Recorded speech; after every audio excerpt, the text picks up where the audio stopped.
Doc. You ever serve time?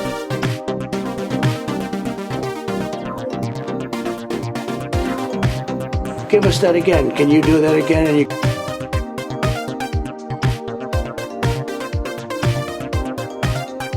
Captain's log.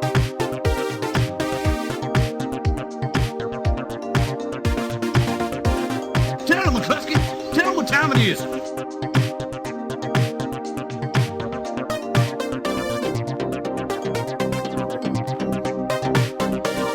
That was really cool, by the way.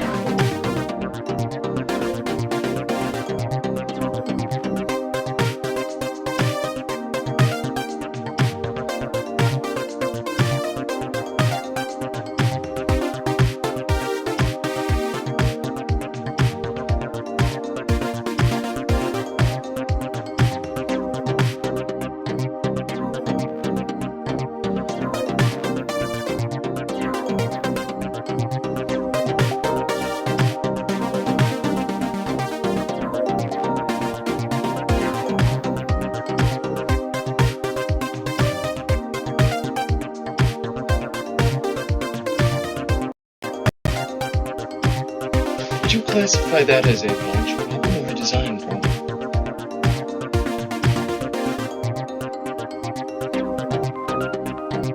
That's amazing. How did you do that? They're not allowed to be offensive, unfortunately.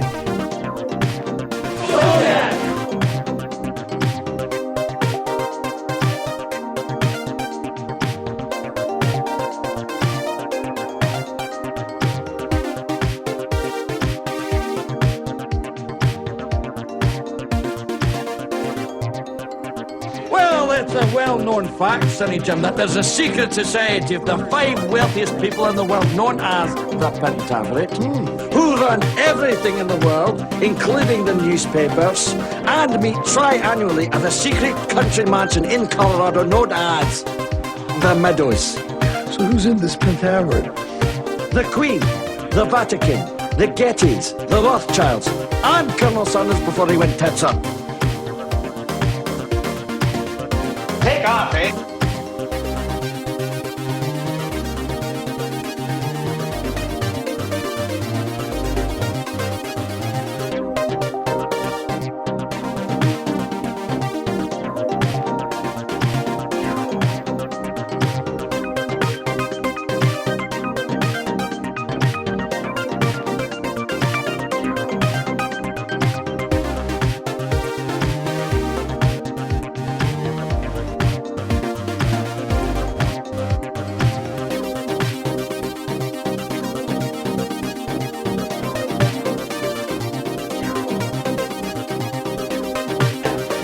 Like to kick his ass just once.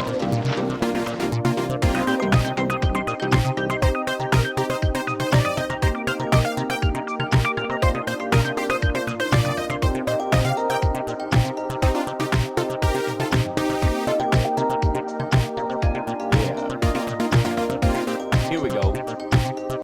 Let me see if I can get this live. Wait 1 second. Hip. Oh, is it working? Yeah, it is. Phew. First of all, hi. I'm good. How are you? I'm feeling. Thanks for asking. Yeah. It's so went to bed at 4:45 this morning and got up for a 9 a.m. tech for the show tomorrow. So either today's show is going to be just on point, laser focused, the kind of clarity that only sleep deprivation can give you, or I'm going to start repeating myself and kind of blathering on, and you won't be able to tell the difference between me and Trump, except for the fact that, except for the facts, I suppose. Yeah, that would kind of throw a monkey wrench in the whole thing. How are you? Hello. Hi, everybody. Welcome. Let me open my chat stuff. We've already got a hype train in Twitch. That's what's lovely. And we're a bunch of adults for the most part. I mean, legally anyways. Keep it tight. Got to stay fresh tomorrow. No question. I'll still no photo. Are you sure someone's in it? it's signed in an envelope. I don't know that it went out, Gonzo. It will come. I promise you. I have better hair, yeah, than yesterday because I had to wear a hat yesterday because I was wearing so many wigs in a 24-hour period. My issue with the sexy liberal shows is that I like my stuff to be super topical, and that's difficult when you have to pre-shoot the stuff by yourself. Like if you have a regular crew, then you go, hey guys, today this happened in the news, we need this sketch by tonight. Everybody marshals together. You know what the limitations of your production are, whether you can go outdoors or stay in the studio, whether it's a recurring gag that you have and the props that you use nearby will be good enough. But almost every time, and maybe this is why retail sales are through the roof, every time we do a sexy liberal show, I have to buy the weirdest frigging props to keep up with the absurdity that is this presidency. I mean, this at any other point, any other presidency, like during Reagan, I could have just gotten a fake Resolute desk, a fake podium, maybe a cowboy hat and a white shirt. And what else? What else would I need? A button that looks like, that has the word nuke on it. You know what I mean? Like that would have been my Reagan kit. With Bush Sr., it would have been 2 pieces of like fake rubber sushi and the kind of that barf you lay on something that make it look like somebody threw up, the rubber throw up, and a suit. And I think he had a pair of glasses for a while. And then, I mean, I guess if I was going to do a Dan Quayle character in relation to that, I would need kind of, a pinwheel hat and a potato with an E on it. That kind of stuff. But every time this president turns around, he's attacking something wholly new and completely without merit for the attacks. I mean, the post office alone is, I mean, yes, we saw him attacking mail-in voting, as a possibility, but at the same time, earlier this year, but in the realm that he attacks all voting, right? All paths to the, our biggest concern before the pandemic was not his attacks on mail-in voting. The biggest concern was Trump's attacks on polling places via people like Chris Kobach in Kansas and his allies in states all across the country, trying to limit the number. Audio needs to be upped a bit. Okay, good to know. It says I'm peaking over there, so I don't get it. I don't understand. Why is there a problem? Because it looks like it's going out the door this way. I'm gonna, when I get to tear down my setup in about 2 weeks, I'm going to, by God, wait, is it even listed in my thing? That might be the issue. What in the world is going on? Oh, yes, I see. I get the picture. I get the picture. Yes, it is a bit quiet in that part of it. I don't know how to make it louder in that version of it. But we'll try what we can do. So, let's see. I'll boost it there. Maybe that'll do it. You'll have to excuse me. I've been putting together and tearing apart my rig. Okay, where was I? The audio just went tits up. Hey, welcome.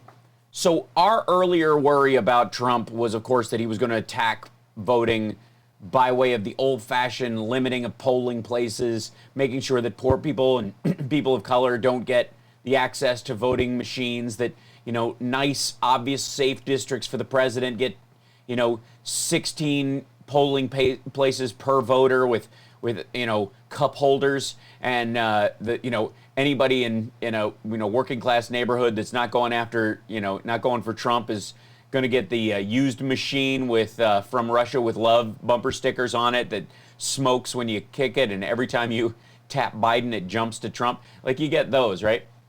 Yeah, there's the Trump brand election machines that Ivanka's been working on are really just regular voting machines with just added accoutrement. They just gold leafed or something. Hi, Sonia. So, and I apologize if I look tired today, because I'm tired. This is the last of the coffee in the house. Oh, damn it, DC2257. Everyone just throws me a monkey wrench. So anyways, hi and welcome, and thank you for joining us. I didn't expect, at this point, I expected him to bitch about the post office if and when a bunch of people voted by mail after the election, not to thoroughly assault it during his presidency. I mean, it seemed like a sour grapes kind of a situation when it came to Trump. I'm shutting software because I realized that I have all this stuff still left open. I have like 7 different, let's see, I'll just leave that in there, pieces of software that I am not currently using for the show open, and we know how my computer likes to, bless you, Rob Glenn, likes to allow me to iron a shirt after. Okay, there you go, that's fine. Save, there we go. And then we'll get into this. So Trump went to Scranton, and he basically gave the same speech he gave today, which, I mean, do we call them speeches anymore? I prefer flaps or gaggles or blathers. It's more of a blather than anything else. There's a pretty, let's see, I'm sure we can find the, there's a little moment I want to show you. Yeah, there it is. I love the storyline that Trump was selling to everybody. They were literally floating this idea that at the first sign of bad news, so 10-year-old, you guys remember 10-year-old Joey Biden, his dad comes upstairs, lost his job, he's like, we got to move because, Daddy got a job in Delaware, and I'm sorry, we're going to have to upend and leave school and do all this stuff, but I love you, and we need work, and I lost my job, and it's this actual moment that a lot of people have experienced. Anybody who's had split families for a time because one parent or the other ended up having to travel for work or move.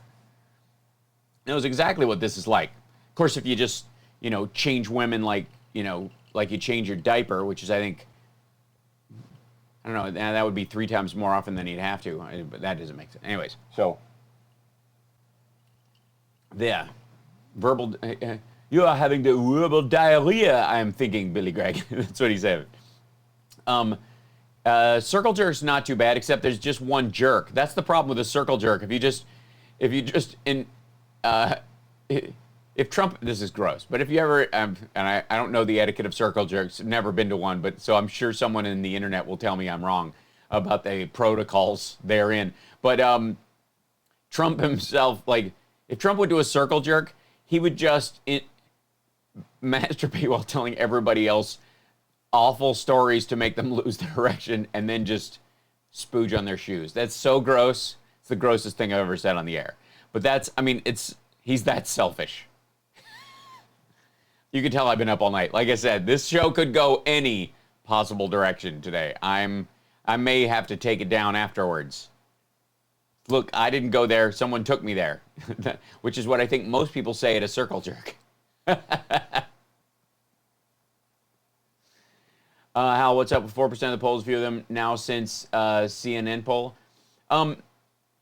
They're going to try and flood, CNN specifically, is going to try to start doing more Republican-centered polls. The problem is they're having a difficult time finding the volume of voters in an area that will admit to that. So what it does is it actually creates an outsized view of what the voters are. Now, I'm all for it, though. I'm all for the polls showing that Biden isn't way ahead and all this kind of stuff, because any excuse that the Jill Stein crowd of the world, those folks have, the lazier, more entitled Bernie bots, the more they have an excuse not to vote, they will take it.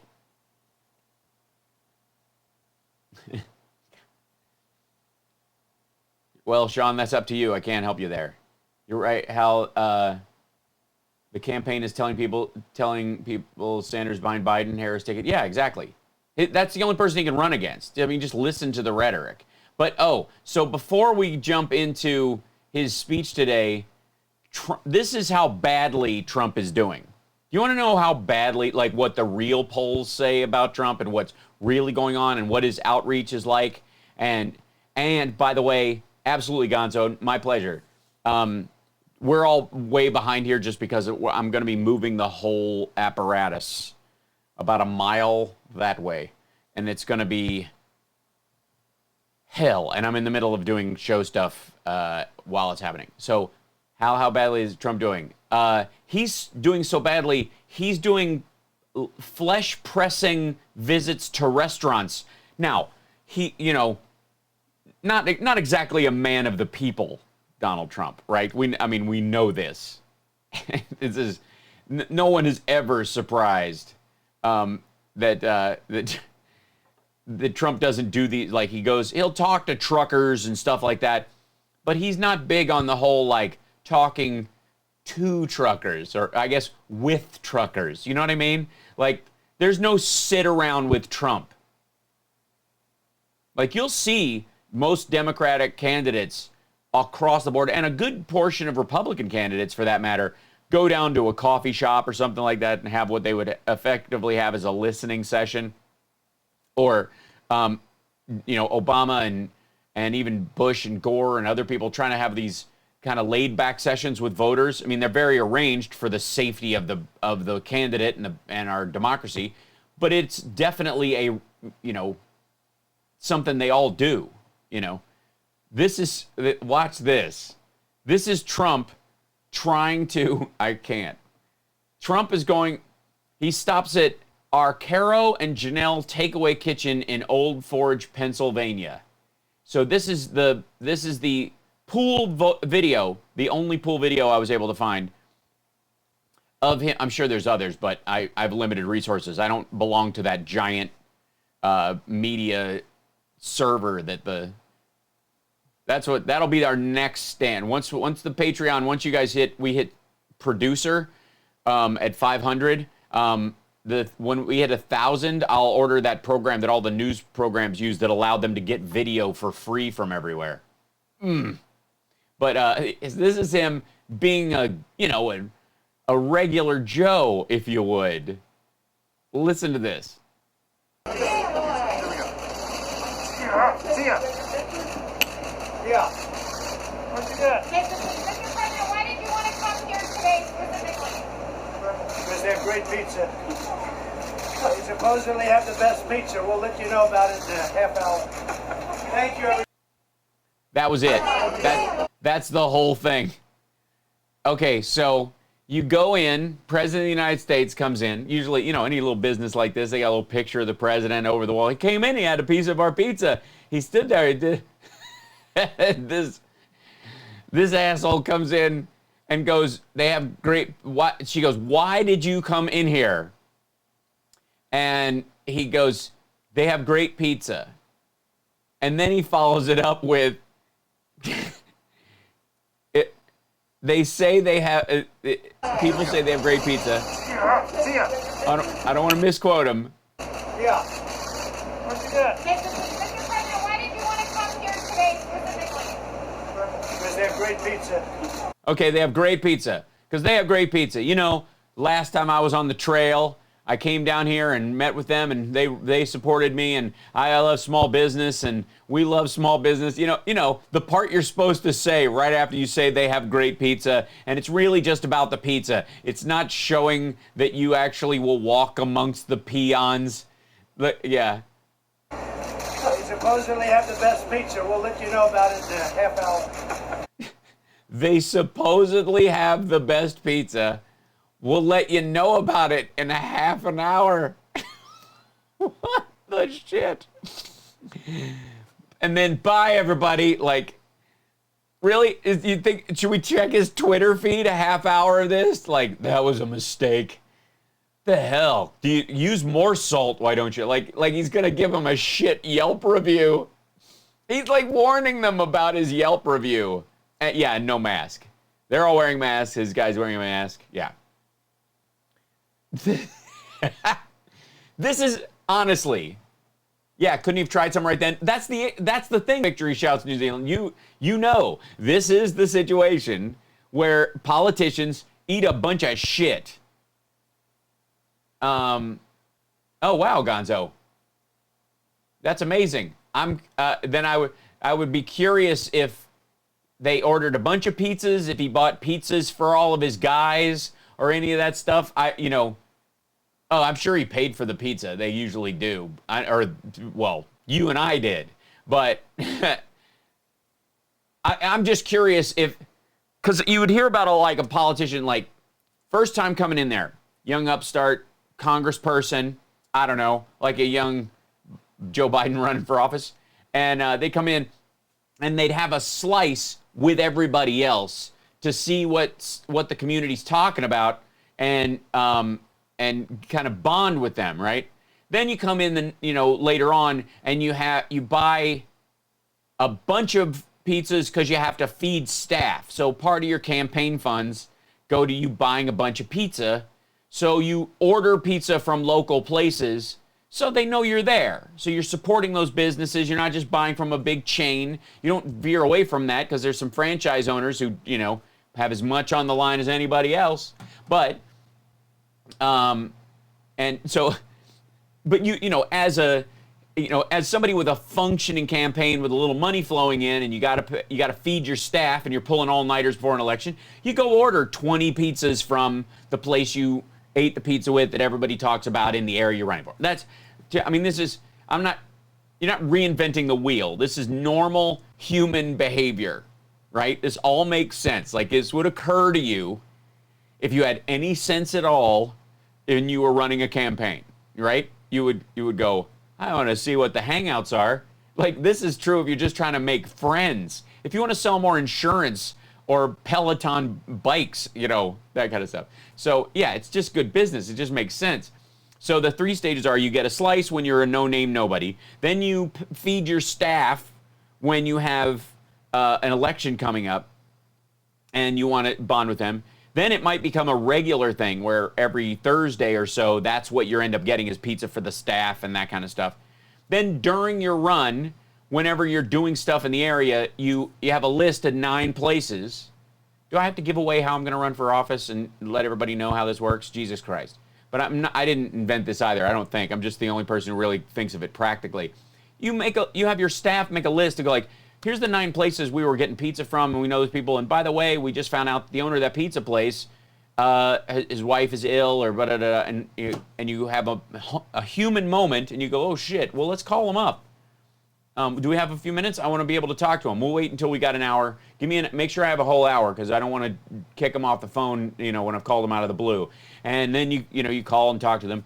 And then what you do when you come back and you've been the frigging president or the senator or the candidate, and you have a salary that you get, and you also are running again, you come in and you make a big show of buying 20 pizzas for the Secret Service and for your staff and all that kind of shit. It's not hard. Like, this kind of human interaction is not difficult, unless you are Donald John Trump, in which case you go to the local place, you say they've got great pizza when you have no frigging idea if it's any good, because you have no relationship with these people. And right after you say, because they've got great pizza, you go, people say they have great pizza. They say it's really good pizza. We'll let you know in a half an hour. I mean, for God's sake, man. This is just embarrassing. So, I don't know what, there's like some screen where he's blue, on that one. And then he loves standing in front of trucks like a toddler. And this one, I think, well, we're going to skip around. Two of these, I didn't get to do yesterday.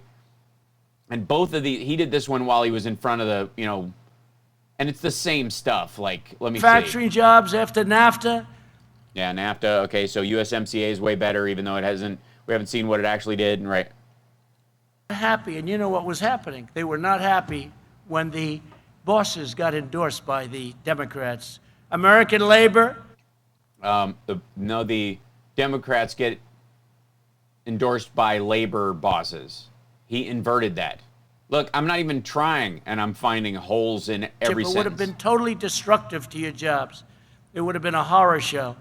I withdrew from the one-sided Paris Climate Accord. Yeah, it's like you don't stand in front of a bunch of trucks and then talk about climate. That's embarrassing. If you know him, but he started out with about 2 cents, and he ended up being a rich man, and he employed a lot of people, and he was a real friend of mine. He didn't like many people. That was long before I ran for politics. He didn't like many people, but he liked I ran for politics. Trump, right? People would go, he was a rough guy. People would go up to him and say, "Hi, Dan, how you doing?" He became a very successful guy. And they'd look at him and I don't want to talk to anybody. I just want to talk to Trump. I like that kind of a guy, right? But he was a What? So you're telling a story about a guy who, I don't even know who this asshole is, but apparently he was poor, he made a bunch of money, and then he just stopped talking to his friends and only wants to talk to other rich people? He sounds lovely. Fantastic man, actually. He was a good man. Before the China virus How would they know he won't talk to them? invaded our shores, we built the greatest economy in history. Nothing even close. We added Yeah, a lot of it's close. I mean, World War II, like, look at growth and unemployment. 7 million jobs nationwide, including 209,000 new jobs in Pennsylvania. By the way, in the last 3 months, we right, Bernie? Over 9 million jobs, an all-time record. This is now. Oh, my God. Does he not know that people around them are getting fired left and right? Does he not know that the people who are applauding didn't get a new job, they went back to their regular job because the pandemic was... He didn't invent these jobs. Now during and hopefully closing moments of the pandemic. You notice... Hopefully. Anytime there's a good country, they like to compare, because we've done an incredible job. You look at our mortality rates, you look at all the things, but they like to compare us to others, so they were talking about New Zealand. New Zealand, it's over. Yeah. Yeah. It's over for New Zealand. Everything's gone. They're beautiful. They had a massive breakout yesterday. Yesterday. No, they have, 101 cases? I mean, he's telling the same story from 3 days ago. They're tracking and tracing. They're managing it. That's why they could declare they had no new cases for a big stretch, and then they started managing it. South Korea. Like, it's not going to roll through their country. Yeah, I'm sorry. Did 200,000 people in New Zealand die yesterday? It's over. Did they catch up? It's over. Big breakout yesterday. It's a tough deal. We've done a great job. We're a big country. And, maybe this is popular to say. Maybe it's not. I don't care. Because based on the crowd outside, it looks to me like we're going to win this state. But let's hear what this is. I think by the way, by a lot. But your governor has you in a shutdown what's going on? How did they all get out there? And they were not socially distanced, I can tell you. We'll have to, on the way back, they'll still be there because they're incredible people. But what is he doing? He's got you in He's talking about the crowd that's there, that they line the motorcade with, so he doesn't nuke Iowa. The people they pay to stand out there in the RNC, they whip the people who would have gone to his rally to go stand by the road holding a sign. But he mixes them with protesters. Can't tell crowds from crowds. Shut down. Still. Shut down Wolf. He can't do this. He's going to destroy your soul. You know what happens? He's going to destroy your soul.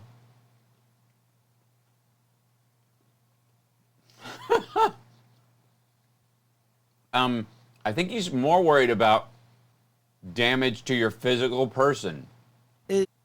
I'm snacking, by the way, because my entire, eating window is thrown off.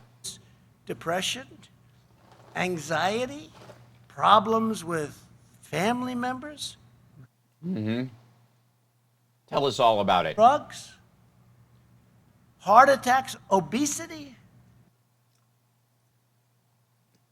You want to go there? Do you really want to go there? I mean, what is he doing? First of all, who? I look. Everybody's put on a couple of pounds during COVID, I think. But does he realize that obesity isn't something that does mass outbreaks?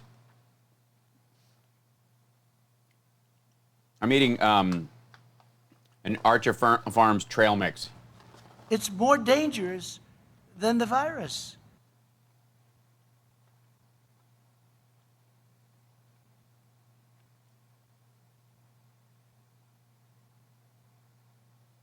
He's got to open the state up. You know when he's going to open it up? No, I know what he's doing. He's going to open it the day after the election. Because a lot of them are doing it in the great state of North Carolina, right? They're doing it in North Carolina, but they're doing it in a lot of different areas. But they've got to open this state up. And you have to do it, right? What do you mean, just get in the trucks and just drive through shit? Like if there's barriers and stuff? This wonderful, incredible commonwealth. Posture check. Right? I would call it a commonwealth. Do you have a mind if they call it a state? No.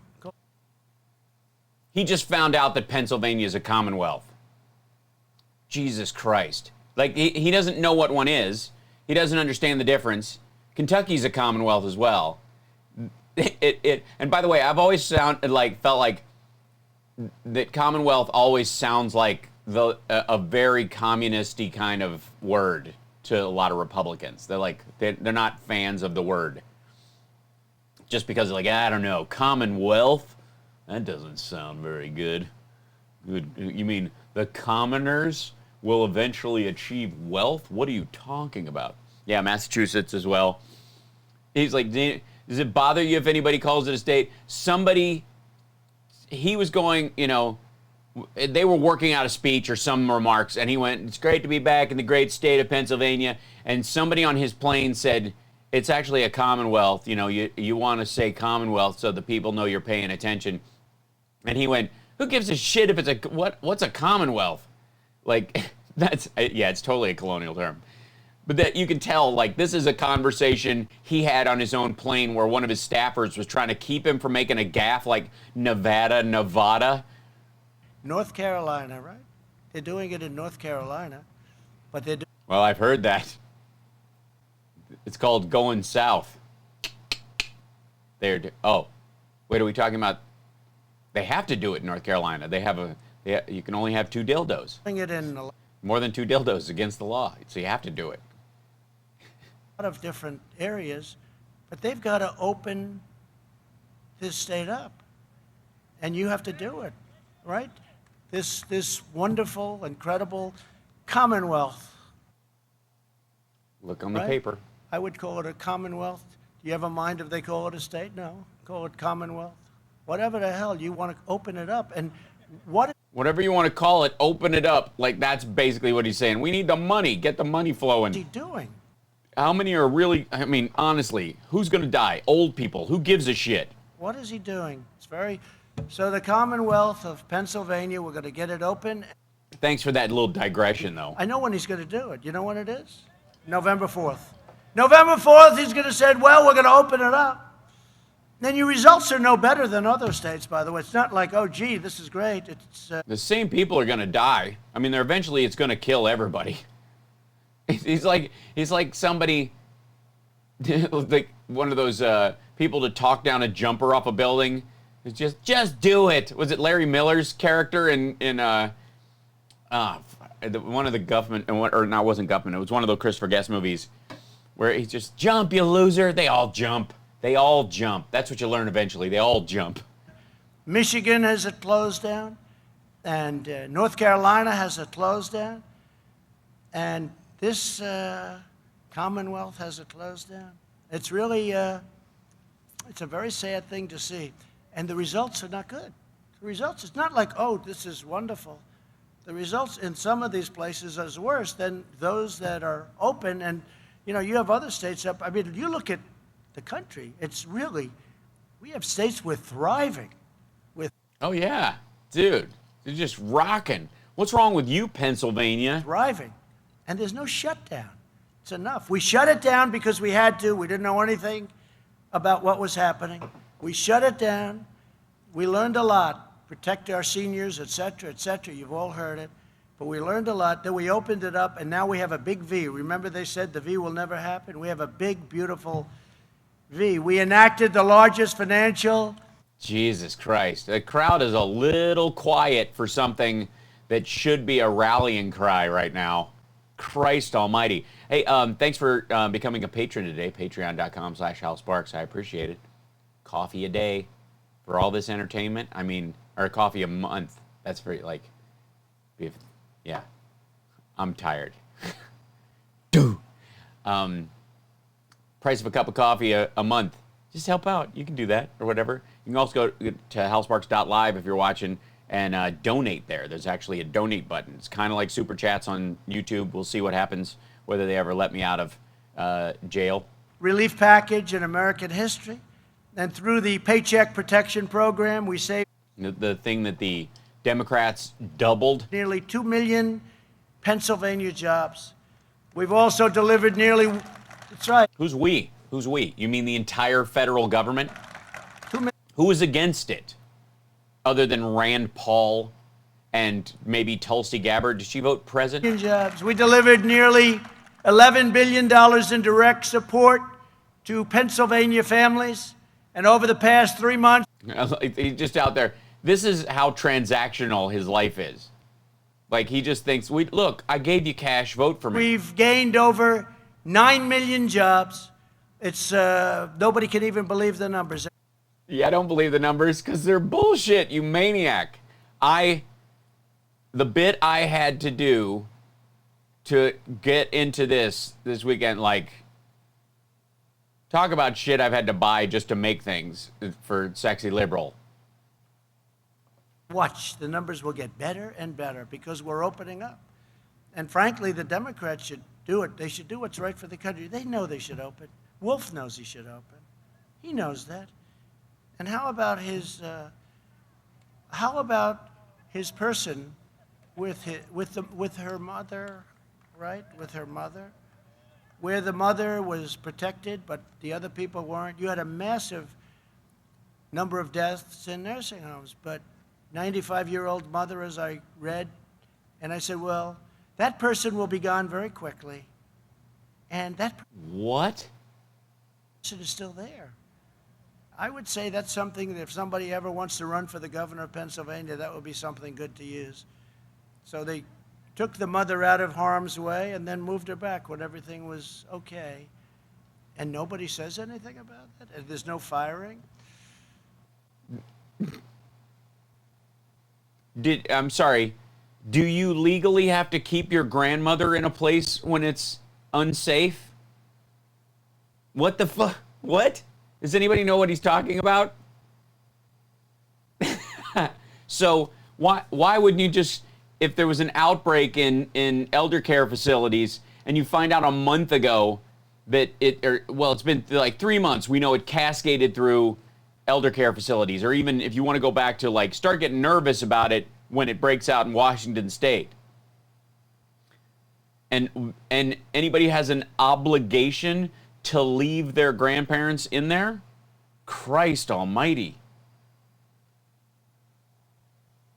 What the hell? Retail spending is now at an all-time high. Who would have believed that? Auto production has gained 28%. Unbelievable. Biden would terminate this unprecedented recovery.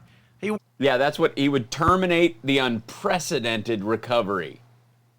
This is an unprecedented, guys. It's an unprecedented recovery. Now, there's no precedent for an economic recovery based on a virus spreading this fast.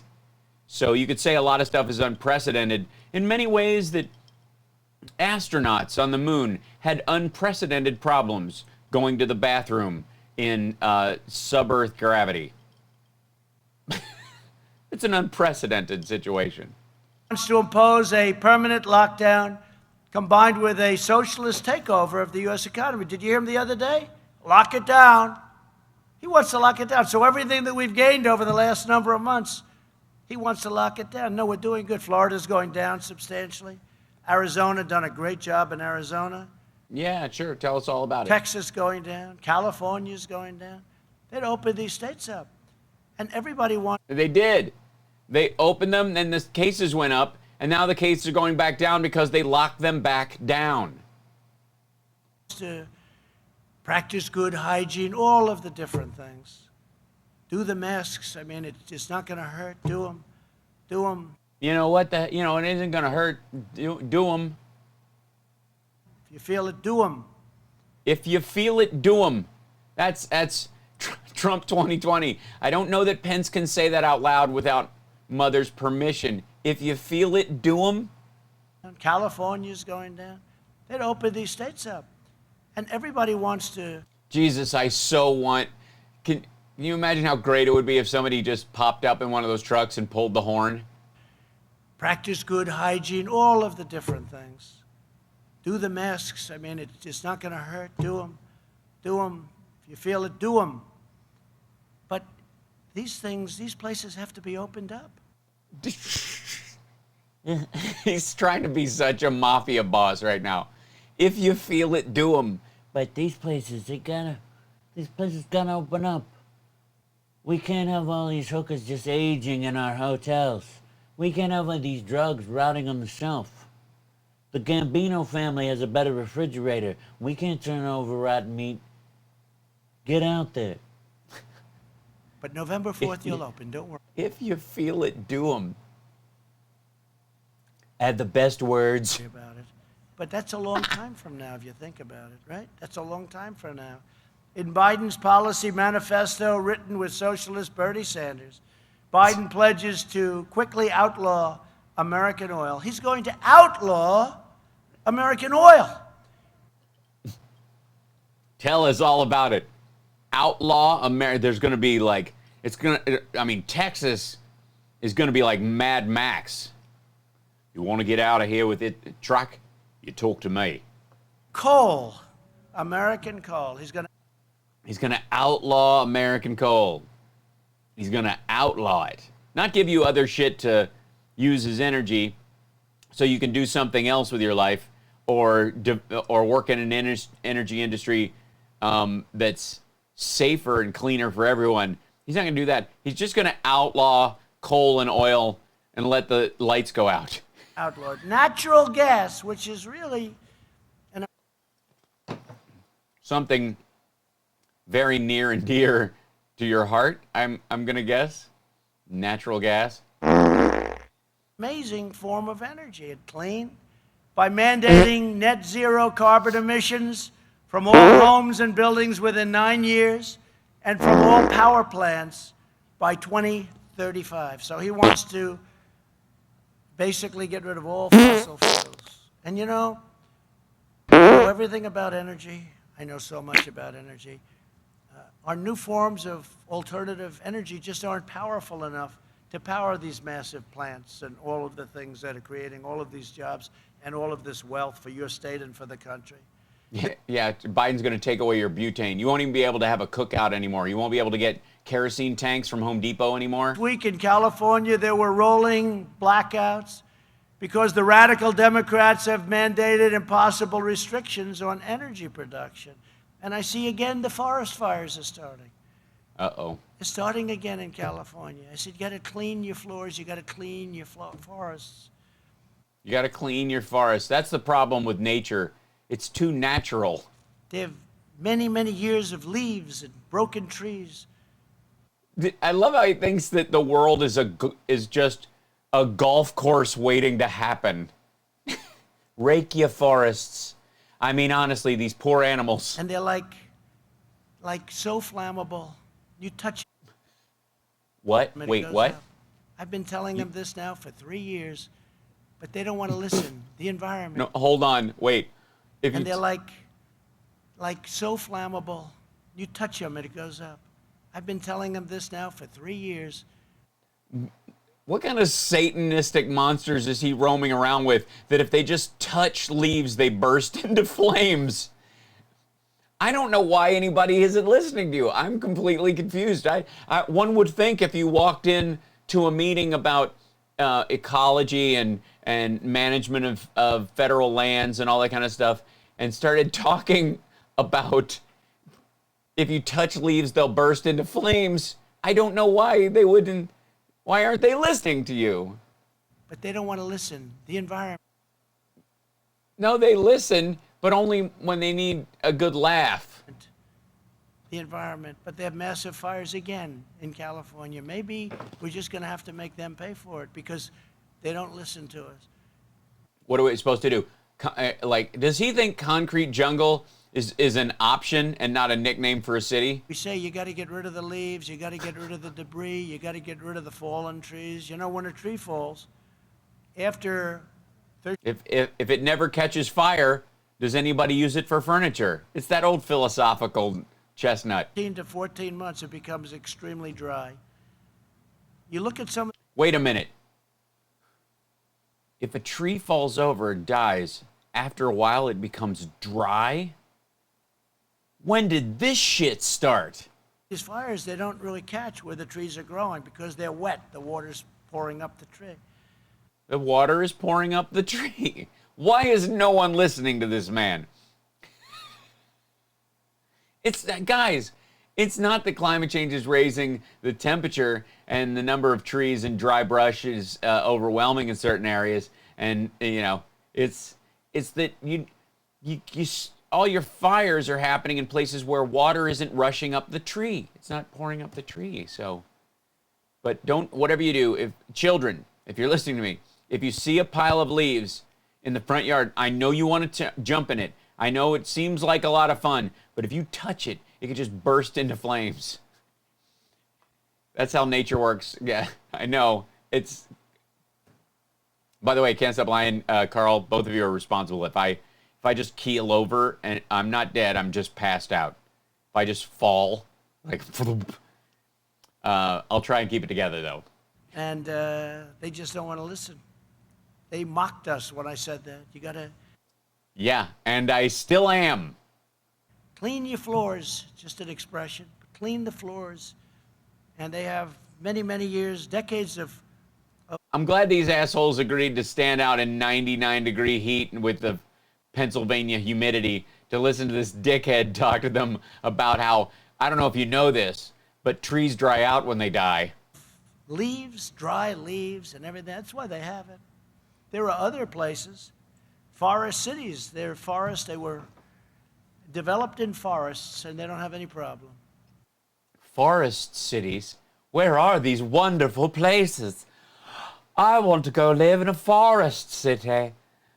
The Prince of Arbor wants the hand of Ming the Merciless's daughter in marriage, but only if he can survive sticking his hand in the stump and the big thing doesn't stick him in the forest city. Yes, forest cities where the elves live.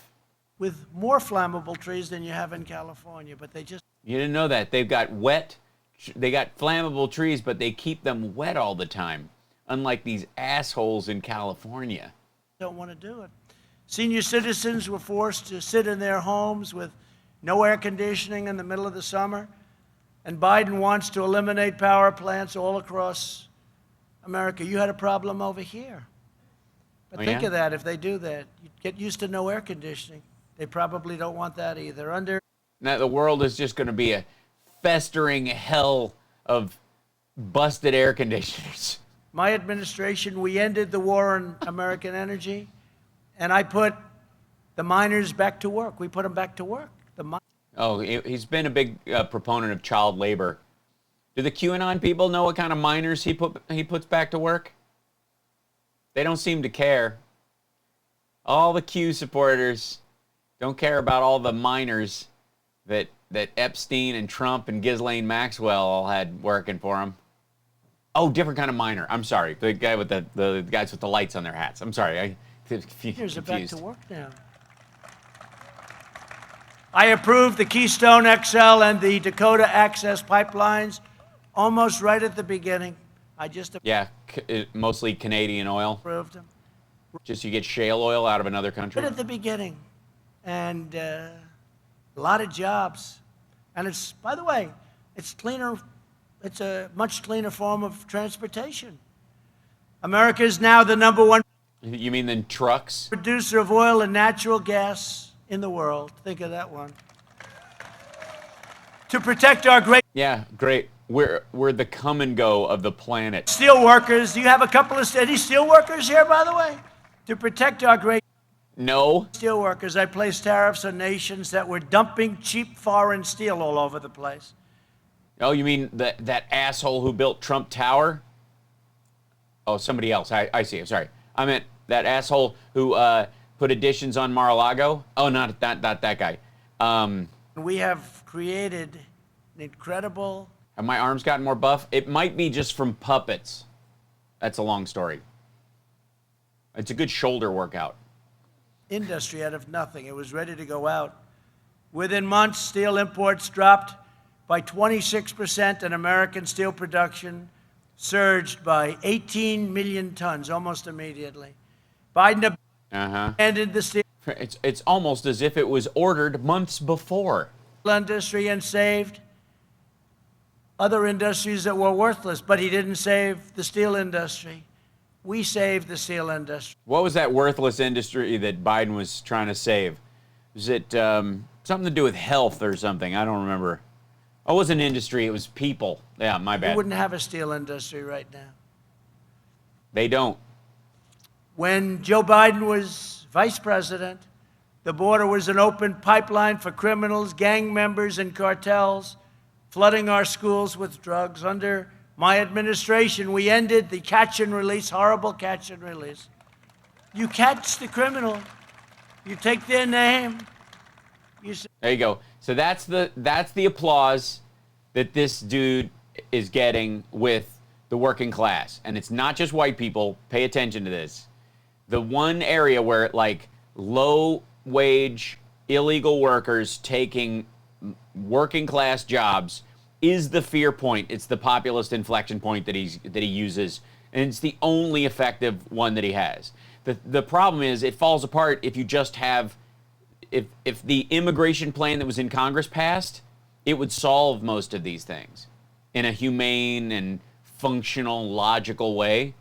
But because they make a better cudgel against workers to depress wages and all that kind of stuff, the Republicans and the right wing have always been a fan of decrying it while at the same time allowing it, and in most cases being the companies that hire the most workers like hey, that. is this right? We don't have identification. Oh, that's okay. It's like voting. They don't want to have voter ID. Why? Because you won't supply everyone with a free voter ID and it becomes a poll tax? Only one reason the Democrats don't want voter ID. You have ID for almost Because poor people and don't have a state ID or don't have an up-to-date photo ID won't be able to vote, and it costs money to get one, to go get one, to order one. There's no process in place. Pass a real ID for the United States. I'm behind it. Then, though, after you do that, try to talk Republicans into carrying it, everything. because they all think it has a 5G RFID chip in it that gives you nut cancer. You have your picture, everything nice, but not on a vote. Most important thing you can do is to vote. And voter ID, but they don't want it. There's only one reason they don't want voter ID, and you know what that is, right? That's really better. You guys all in favor, by the way, of voter ID? Huh? Everybody?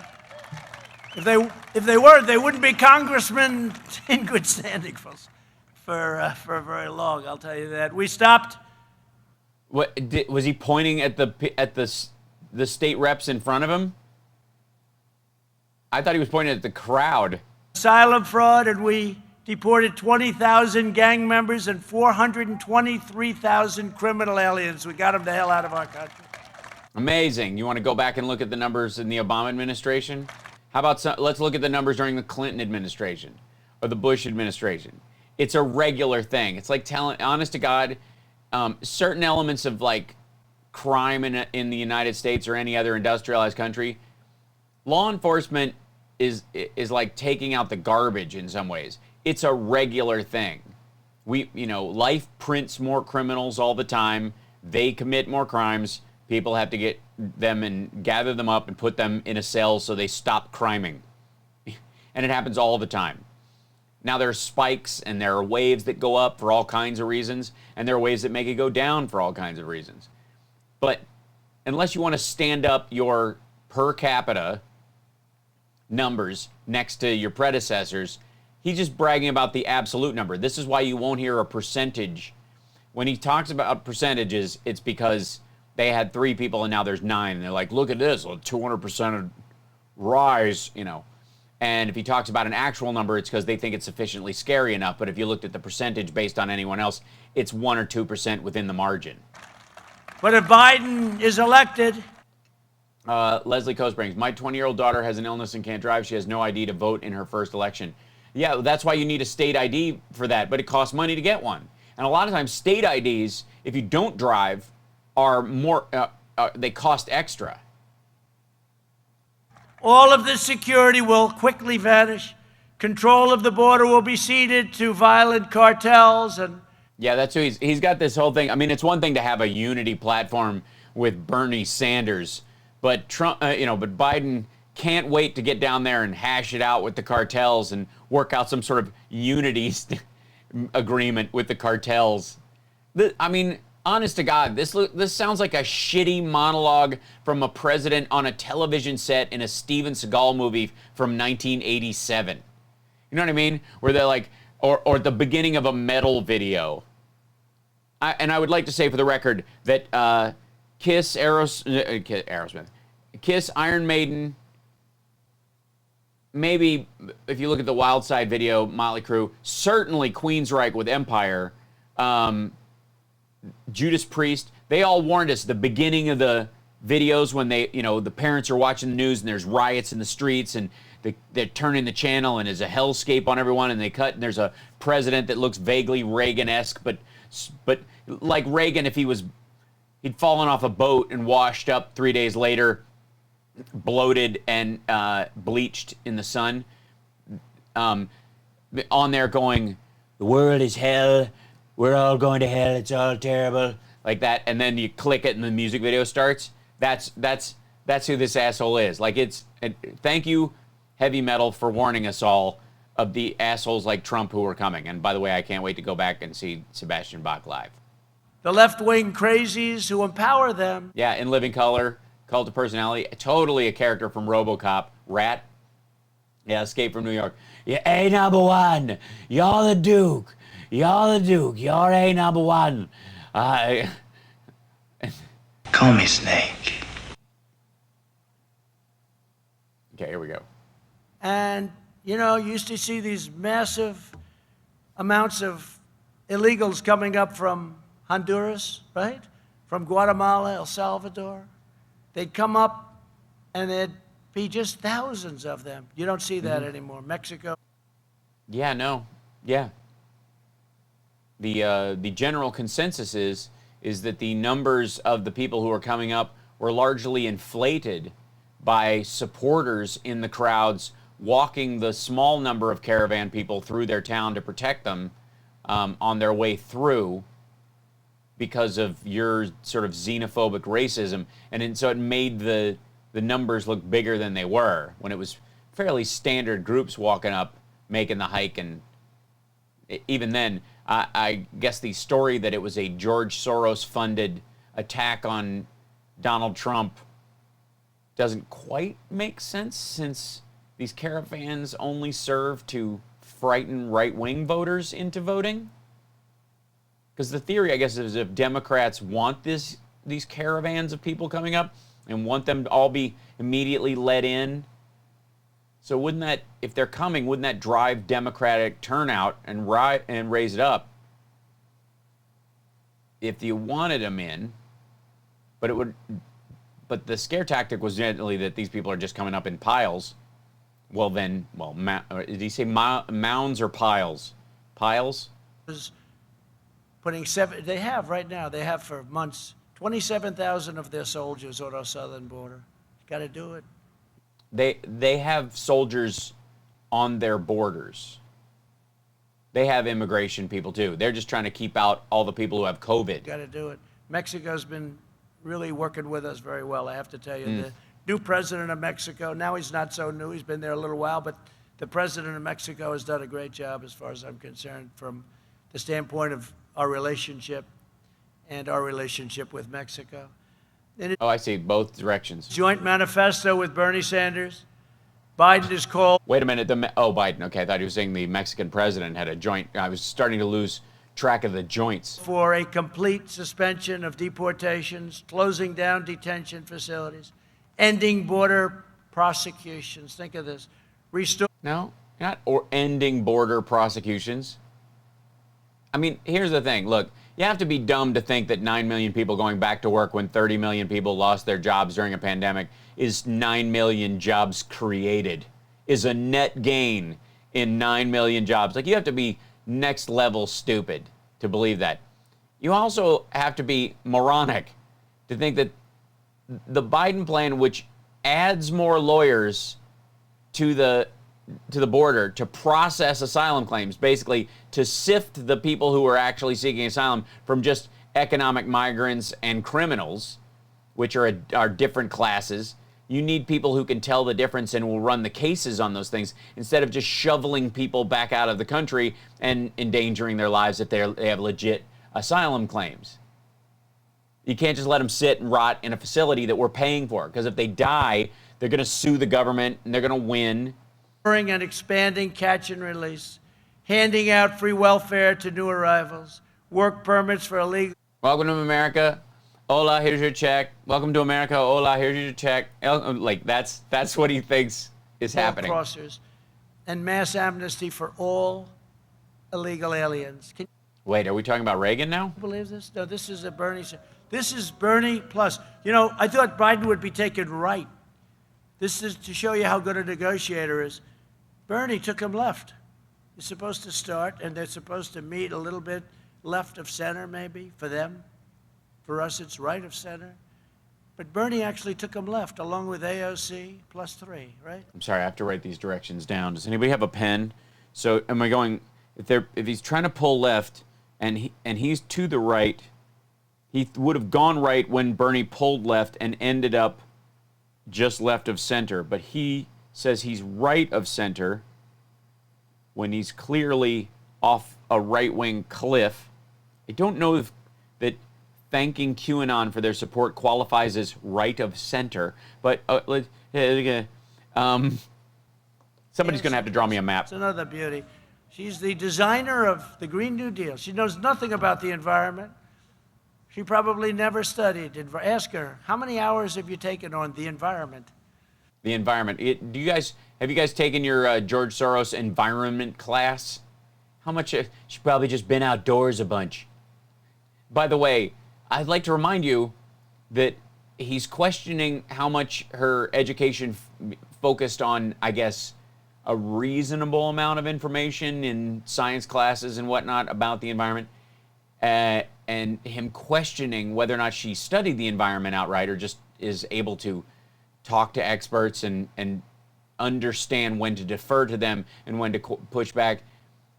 But, I mean, we could talk about that for any length of time. But for the record, this is the asshole who just said that that leaves are the problem.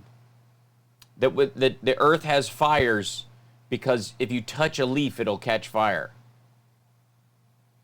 And he's questioning her environmental education. Why are they listening to her and not me? It's a cry for help. Biden wants to open your borders in the middle of the pandemic. Terrible. He wants to, really? Does he now? You mean he wants to normalize travel with Europe? Oh, God. Goodness, we have that. He doesn't actually. I've looked at his plan on his page for the management of it. No, not even close. Pretty much right in line with CDC recommendations as far as travel stuff. 300 miles of wall, because you would have had a problem like you never would have seen before. I want strong. Yeah.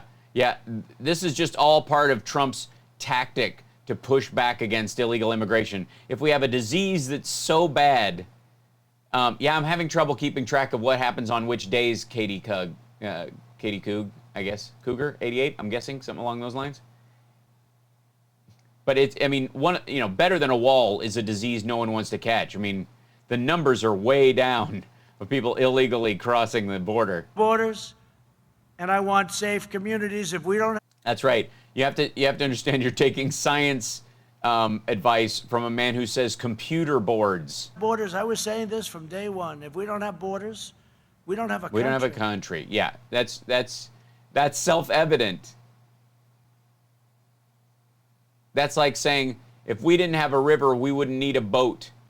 I impose to travel. If you don't have something to float on, you don't have a raft. If you don't have wings, you're not a birdie. Ban on jihadist regions to keep terrorists out of our country. They liked Muslim ban as well. Okay, so this is I was thinking this was a crowd applauding, but it's, oh, thanks, Emo Vulcan. Yeah, you can subscribe using your Amazon account, or you can gift subscription to other people. That's one of the ways you can, bring folks in. It's like a super chat with a hug attached. And it worked, and it got approved. And the press said he failed, and they were right. The lower court failed, your appeals court failed, and I won at the Supreme Court. So they still say it failed because I lost at the first two courts. That's how dishonest they are. They say he lost because I lost in the first two courts, but we won at the Supreme Court. They forget to mention that fact. Joe Biden has pledged to remove this ban, opening the floodgates to terror and terror hotspots, and increasing the number of refugees allowed into our country by... That's what it is. That's the key. 700%. 700%. So what, we're letting one in now, and we're gonna let in 8? That's the manifesto of AOC and Bernie. Joe Biden and Kamala, she's another beauty, also strongly support the deadly sanctuary cities that have been so bad for you and everybody else. As district attorney in San Francisco, Kamala put a drug-dealing illegal alien into a job and jobs program instead of into prison. 4 months later, the illegal alien robbed a 29-year-old woman, mowed her down with an SUV, fracturing her skull and ruining her life. We believe our country should be a sanctuary for law-abiding Americans, not for criminal aliens. Yeah, I'm going to have to look into that one. But this sounds awfully Dukakis-y. After 8 long years, Joe Biden and Barack Obama left America weak, disrespected, and endangered. We are respected again. We are... No, we're not. A respected country again. By who? North Korea? Said that China? China respects you so much that they signed a phase 1 deal with you and then hit us with a bioweapon that you were incapable of managing? The leaders called up, top leader of one of the countries. He asked me to call President Erdogan of Turkey, who I get along with very well. Yeah, why wouldn't you get along with him? He had his security forces attack peaceful protesters on American soil. He said, sir. Oh my God, it's a sir story. Please, would you do me a favor? Call Erdogan. I said, why can't you do it? He says, you're the only one he respects. He knows that when he's driven out of office and you're driven out of office, the money that you've hidden, that you've embezzled from the American people will make both of you rich. You're the only person he respects. I tell you this story. I like telling very personal stories.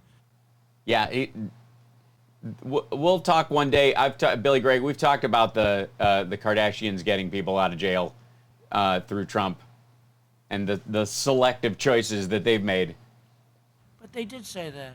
You're the only one he'll listen to. I said, is that because of the United States? They said, no, it's because of you.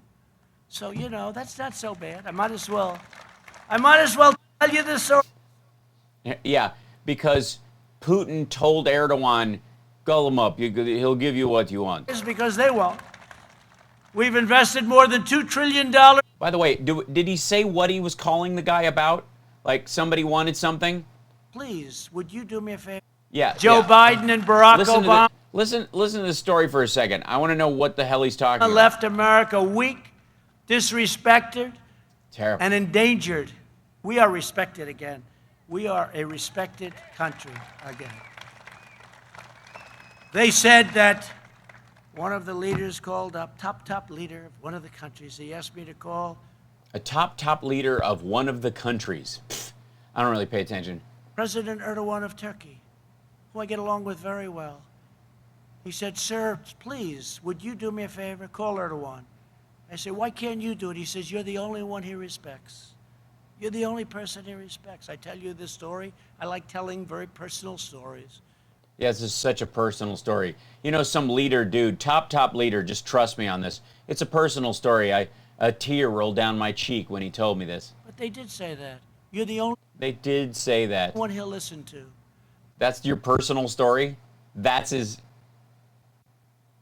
Biden helps a kid beat his stutter?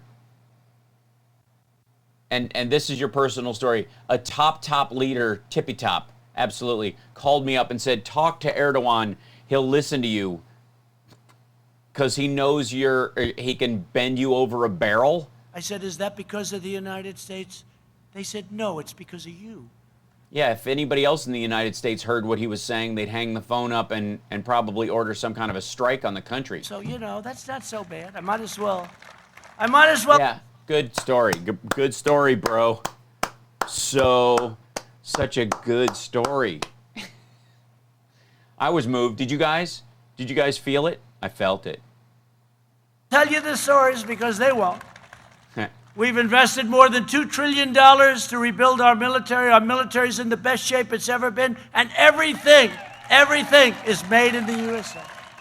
No, it isn't. F-35, which he just offered to sell to Saudi Arabia, by the way, is made in 7 different countries. And we've revived the historic... Yeah, if you guys need a moment after that story, I understand. We can all hold just... It was so personal, and he dug so deep. I mean, the whole part about, you know, a leader of some top country. I mean, it's just a lot.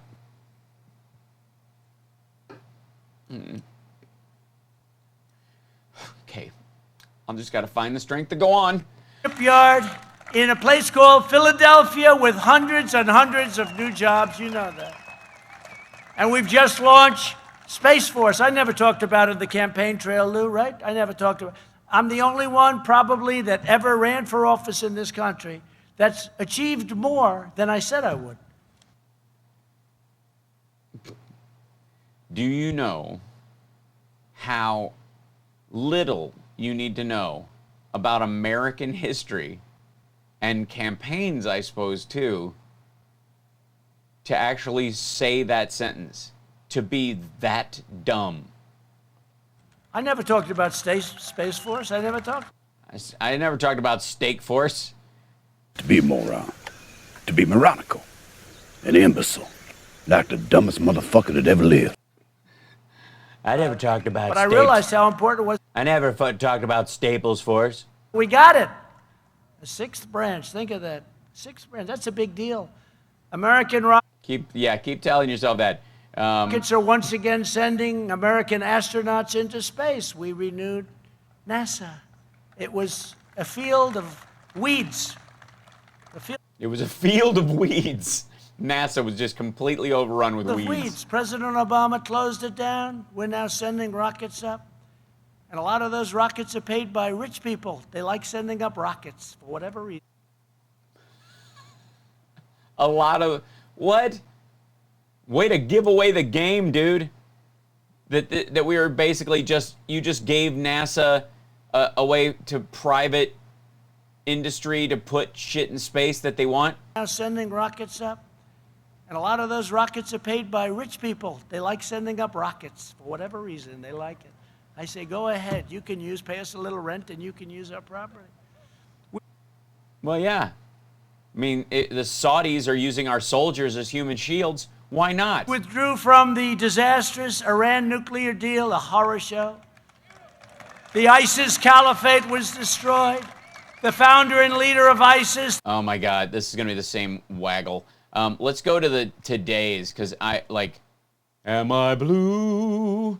Because, you know, we've seen a good chunk of those kind of things. I like, and is this playing on a television set? Are they just shooting the TV at this thing?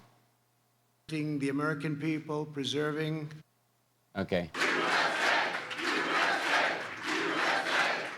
Now, he might be a little drowsy on this one, because before, in the, you know, the one when he was outside, I think because he is an Ubermensch, he gains strength from the sun, which is why he chooses to be the color in the crayon box that of the sun in old Warner Brothers cartoons.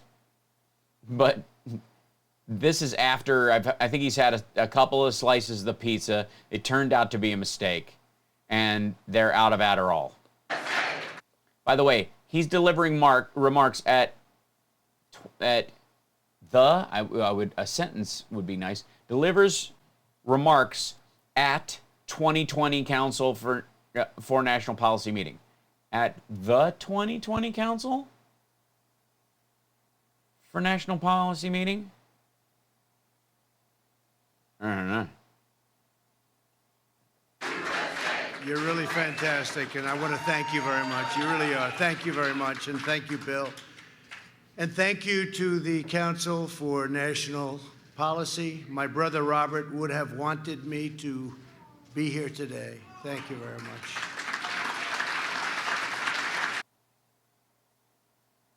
Why? Is it something close to his heart?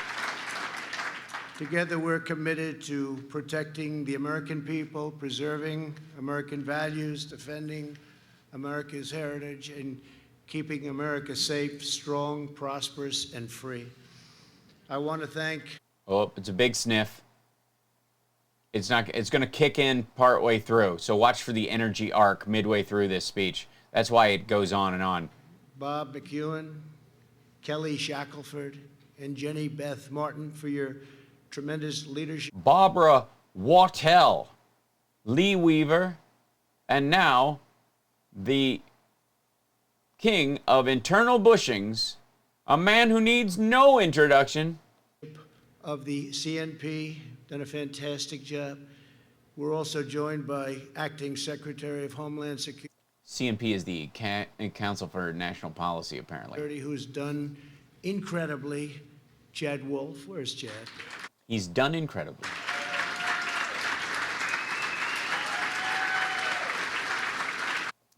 Done incredible work, but yes, his brother passed away. I just don't know. Yeah.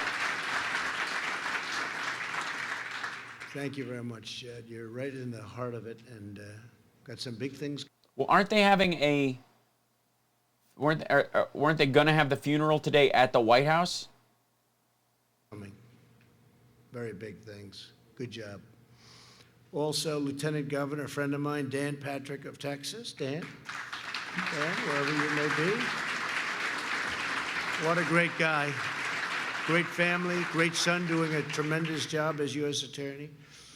Oh, wow. And many other Rob Glenn, look at that. Look at you mega cheering. Thanks. State and local officials, I want to thank you all for being here. We have a lot of horsepower here. A lot of horse shit. Firepower, you might want to say. Why would you say firepower?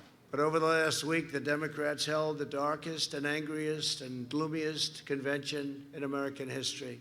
I know, the kid with the stutter was just, I couldn't believe it. It was just fire and brimstone coming out of him. And the singing, Jesus. The number of people like saying the word hope over and over again, it was disgusting. They spent 4 straight days attacking America as Did they? Racist in a horrible country that must be redeemed. Joe Biden grimly declared a season of American darkness. And no, he declared that you are a one-man season of darkness. Look at what we've accomplished until the plague came in. Look at what we've accomplished, and now we're doing it again. Yeah, before that whole thing, the farcical numbers and the shady dealings and the swampiness and cozying up to Kim Jong-un and Vladimir Putin as he killed people on German soil and undermining the rule of law and using American power to manipulate other countries on behalf of a foreign power. All that stuff was going awesome. And then this thing comes in. It's the most successful. Joe Biden Grimley is Ed Grimley's brother. Oh, as if this isn't, ladies and gentlemen, the most, and yet perhaps it is the worst ever, and yet maybe it won't be. But perhaps, yes, perhaps a season of darkness has fallen over the land, and yet. Full period of time in the history of our country, from every standard. Look what we've accomplished. And now this plague comes in, and look at the way they talk. But look at what's happening, and look at how we're shooting up. We call it a super V. It's no longer a V, it's a super V. Do you think anybody in that audience believes that the economic situation we are currently in is a super V? And they didn't think that could happen, and they're probably not happy about it. Did you guys hear even one? How would you not clap for a super V if it was true? Honestly, how would people not, if it was a super V? I mean, it's one thing if it was just a V. I mean, nobody has a standing O for a V-like recovery, but a super V. You want to punish America and its citizens instead of holding them high? Where Joe Biden sees American darkness, I see American greatness. We've seen heroic. Yeah, we know. We look at the darkest parts of America, the racists, violent extremists, psychopaths, asshole QAnon people who are shoving fish tank cleaner pellets up their ass to try and fight a virus. Those people are the dark part of America that we got to work around, and you view it as greatness. Doctors and nurses racing into It's a small mushroom-shaped recovery. Ew. to save lives. I do not have the ability to hold my tongue today. I'm trying very hard, but We've seen first responders. if you hold two fingers up, you can tell Billy Craig's over in Ireland. There's your super V right there. Jog on. Helping strangers in need. We've seen the passage of historic legislation to save 50 million American Jesus, this is quiet. Like after the yelling in the yard. jobs. We've mobilized American You know what? This might help me get to the much-needed sleep that I require. industry like never before. We've built military hospitals from scratch, produced life-saving therapies, and we're on track to develop the most incredible from a standpoint of time, record time, vaccines. We have vaccines. You'll be reading about them very soon, way, way ahead of schedule, years ahead of schedule. What's the schedule? Have been where we are now, phase 3 trials, clinical trials. If you skip the second phase, it's awesome. You wouldn't have been there. Yeah, Norman, I'm going to take a nap. Good thinking. I'm going to do one. Yes, I will have nightmares. It's true. I'm just going to nod off for a little bit. You guys let me know if he says, I don't know, that the problem with the sky is that no one washes it with Windex. 2 or 3 years if you went back to another administration. It's time to reject the anger and the hate of the Democrat Party. We have the biggest election coming up of the anger and the hate of the Democrat Party. They're so hateful. That's why they elected Joe Biden. That was the most hateful person. Is there a Sparks night shirt? Oh, there should be. A night shirt? Oh, like to sleep in? That's a great idea. Lifetime. I don't know how long this Adderall better kick in soon. Jesus Christ. Yeah, Trump, super V, do them. If you feel the V, ride the V. If not, jog on. I'll please get rid of the trolls and bots in here. I'll do what I can. Hold on. No party can lead America that spends so much time tearing down America. But the biggest part of last night's speech was what Joe Biden didn't talk about. He didn't talk about law enforcement. He didn't talk about bringing safety to Democrat-run cities that are totally out of control and they have no clue. China was never mentioned in any way, shape, or form. Why wouldn't they bring up China? Why, he's not running to be president of China. You realize that? China will own our country if he gets elected. They will. Currently, who was signing a trade deal that they didn't want scuttled when the virus hit and ignored the virus for at least 6 weeks on that basis alone? You didn't want to screw this. Yeah, Biden. Yeah, guys. Katie, in case you want, guys, anybody's wondering at home and they didn't see the Democratic National Convention, Biden he believes there should be no police.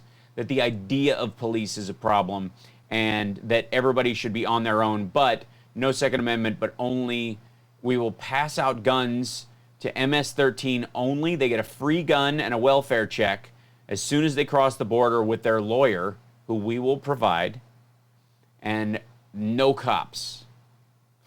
Finally, someone has the guts to say it. And we're not going to let that happen. No one's going to let it happen. No one's asking for it. And if you're going to talk about, like, the crazies that are saying we don't need cops, cops need to go away, they're about on the same political ballast as the fish tank cleaner assholes who think taking chloroquine because you said so would save their lives and almost died. Yeah, that's true. They will be given a baby to eat once they cross the border. I don't doubt that they've been peckish being in that caravan the whole time, even though they're part of a Mexican drug cartel. A lot of them like to fly down to Guatemala and do the long walk. Right, Biden 2021. You get a machete, and you get a machete, and you get a machete. Everybody gets a machete. I'm replacing Kamala, you're out. Oprah, you're in. And you've seen the intelligence reports. China very much wants Joe Biden to win. That would be very insulting if they wanted me to win. I don't think so. I don't think so. We've taken... Who's actually messing with the country? Thanks, Templeton's are at. Billions and billions of dollars from China. We've given it to our farmers. We've given it to a lot. They had the worst year they've had in 67 years. We had the best year we ever had. We've demonstrated over the last 4 years. Not even close to true. And China's issues, as far as how much money they're making, are a deep dive that have almost nothing to do with us, except for the fact that during the negotiations around TPP, a lot of production started moving to Taiwan again and to Vietnam and Cambodia. Here's the extraordinary gains that are possible when we stand strong for our beliefs, when we trust the wisdom of our founders, and when we embrace America's destiny. It's a great destiny. With your help, we carried out the largest tax and regulation cuts by far in American history. Not the biggest tax cuts in American history. Not even close. This is like him saying he raised vet pay. Remember that lie? Which the highest raise in 1 year in vet pay was under Obama. It was 3.4 or 3.6%. And it went up every year under Obama. And same kind of lie. Somebody, either he wants to believe it or he wants to sell it, even if it's not true, or some asshole told him it was true just to get him to sign the paper. Yeah, this is so dull. And they now want to quadruple taxes, and they want... Yeah, that's true. Billy Gregg, Biden will also reenact prohibition, but this time it'll have it's just on liquor, drugs. We're going to include dancing, but we will find a way for the criminal gangs to profit. So the bad guy in this will be Elliot Ness. We're rewriting the Untouchables to be called Touchables. Quadruple and beyond the quadruple and beyond regulation cuts. And when we say tax and we say regulation, and you say, oh, tax cuts, that's so wonderful, but the people in this room that are the heads of industry, you have some very powerful people in this room. No doubt. We know that the regulation cuts may have been even more Yes, pizza cannibals are, they're not, oh no. Grant in our Facebook chat room says that the pizza cannibals are coming to take your red meat. This is not the case. The pizza cannibals are coming to help Kamala Harris cut your red meat. You have to watch the Pence speeches to understand all this. It's like a D&D game. Than the biggest tax cuts we've ever had. I mean, do I have to go pin all of these? Just, basically I just feel like I'm kneecapping a Gish Gallop every day with this thing. To build a highway in this country could take in certain places 18, 19, 20, even 21 years to get approved. This is not even, it's thinkable. And we It's not thinkable? got it now down to 2, and we'll have it down to probably 1. And it may get rejected for safety reasons or for environmental reasons. That's okay, it may happen.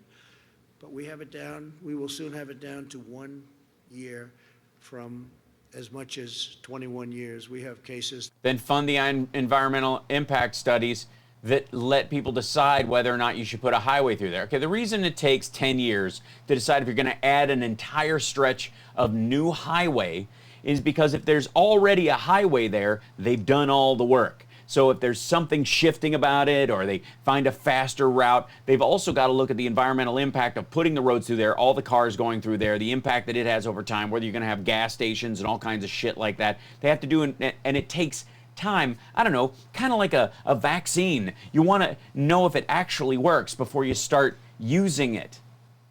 Have just been disastrous. So I just wanted you to know some of. Yeah, by the way, good point, Just Dollface, that you brought this up. Why is his first campaign stop gathering it goes to a pizza place and gets a cheese pizza with extra cheese, and he says he's going to let him know if he likes him in a half an hour. That's interesting. Dun, dun, dun.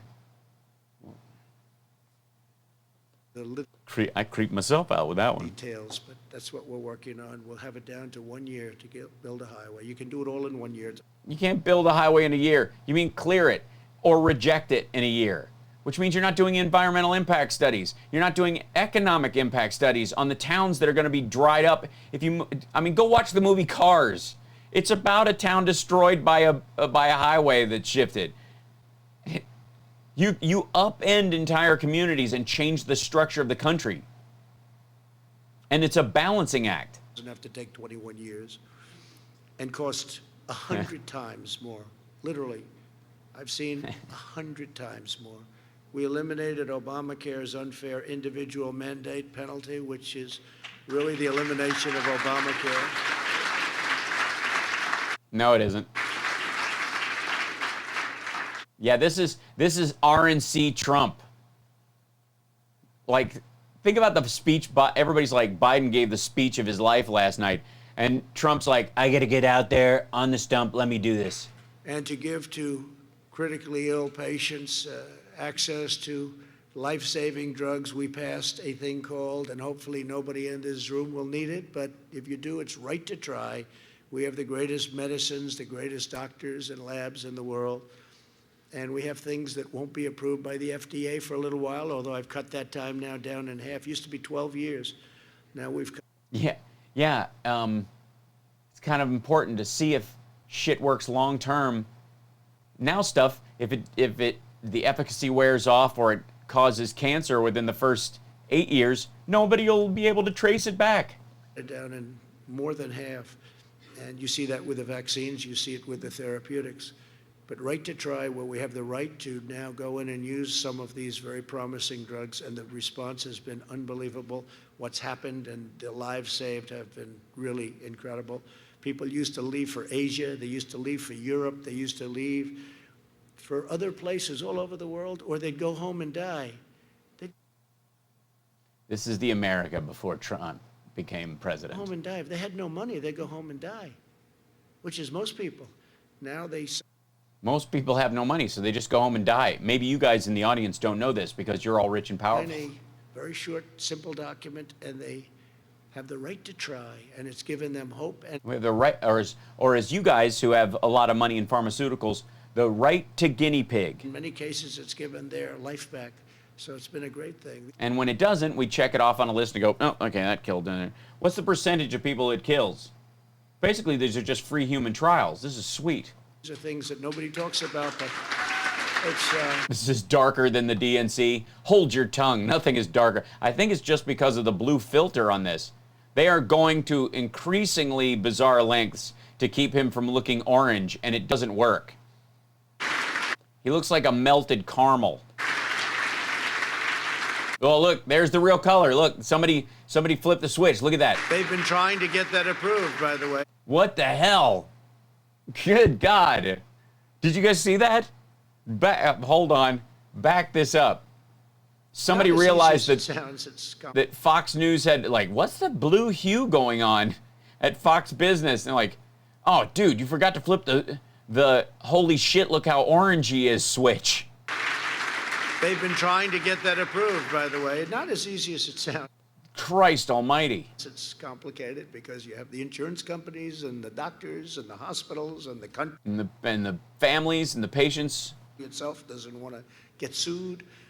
And after someone dies. So not very easy, but they've been trying to get it approved for 41 years. They've been trying. Oh, by the way, Miss Pam says, I used to think rich people were smart. This administration has changed my mind. That's not fair, Miss Pam. That is not fair. Because you should never let your opinion of rich people be dictated by this guy. Because he's not rich. Do you understand? Like, he's broke. He's been in the hole since about 6 months after he took over his dad's company, which was making money, and he had to steal from his siblings and their children in one case to pay, just literally to have the funds, the cash to pay the rent on the buildings he was in. This guy isn't rich. This guy's a debt vulture. He's not working class. He's not even a legit poor person. Like, this dude broke himself. I get that. That's just one of many, many things that we've done for 41 years to provide our amazing veterans the care they deserve. Does he think he's been in an office for 41 years? If we pass, I'm sure it feels like it to him. VA accountability and VA choice. Many. That's true. People in the audience are rich and applauding. That's true, but I don't know how they got their money. So I'm curious how new money feels about these crowds. We'll see. Generalization. He's a poor person's idea of what a rich person ought to look like. This is look and act like yes. Choice meaning you wait online and you can't see a doctor, and they would wait online for a week. Okay. Look.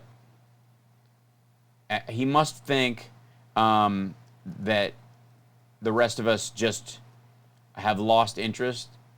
Let's see. There it is.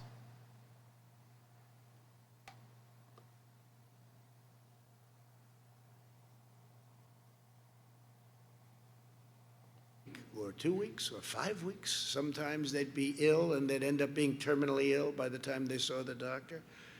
And we're letting them go out, get a private doctor immediately, and we pay the bill. And we just got a 91% approval rating in the VA, the highest we've ever had by many points, 91%. And VA accountability sounds simple, but it's not. You couldn't let anybody go, no matter how they disrespected our great vets, no matter what they said to them, no matter how badly they treated them. And we had sadists, and we had thieves, and we had a lot of bad people. You couldn't fire them under any circumstances. Under any circumstance, you couldn't fire them. And now we say, you're fired. Called VA accountability. And they've wanted to have that. They've wanted to have that. Actually, they've let go of 9,000 people, replaced them with people that love our vets, want to take care of our vets, and great people. And we had a terrible thing going. You couldn't get them fired because of, civil service and unions and different things. You couldn't fire them. Now you can fire them, and you can fire them quickly if they're not doing the job. It's a big deal. And we don't talk about it a lot. Nobody talks about it. But they've been trying to get those two things approved for more than 4 decades. And now they're done and they're approved. We ended the Obama-Biden administration's war on American energy, and the United States is now the lead. Can we just put that bullshit to bed? Can we? No. He just finds a new crowd to lie to. Producer of oil and natural gas. He's just gonna lie on the backs of veterans and act like nobody gave a shit about veterans until he came in and lied about pretending to give a shit. Anywhere in the world, it's a big thing. This is embarrassing for a human being to tell a lie so egregious. I find it a crime against this country that the person running the screen behind him, which is one of these giant Jumbotron kind of roll-ins, does not find this statement from the VA about the Choice Access and Accountability Act of 2014 and put it on the wall behind him.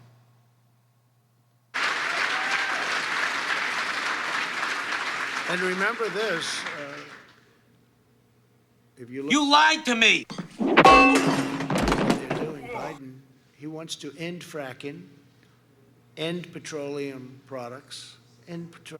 No Vaseline, no Astroglide.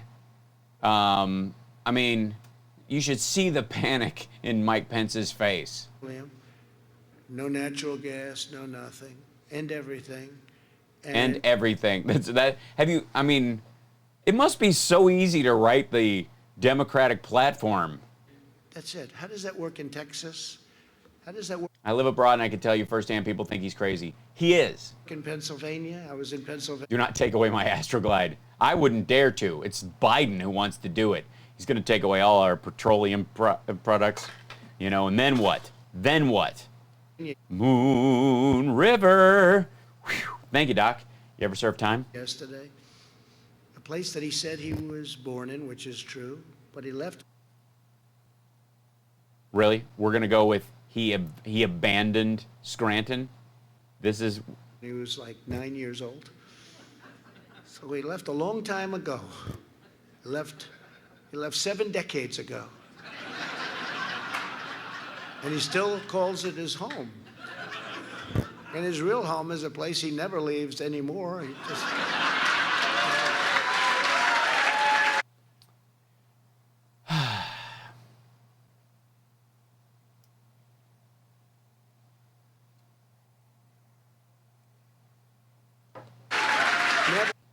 Dude is having a funeral for his brother, allegedly, at the White House, rather than go to a church. Why is it? What is the QAnons, and maybe you guys can answer this, what is the symbolism of a leader who will not set foot in a church anymore, but will stand in front of a burned one holding the Bible upside down? And will not even have a funeral in a church? What's the over-under on that? He never leaves the outskirts of that state. You'd think he'd go a little bit, it's not that far. Never leaves. We'll figure it out pretty soon. He was just where you are. But they want to end fracking. They want to end... Yeah, they do. They want to use it as the phase-out energy that it was initially for. Yes. Drilling. He's too dumb to be the Antichrist? Yeah, he's more like the Antichrist's ball cradler. And everything. They want to end all of that. So I said, think of it. They want to end oil.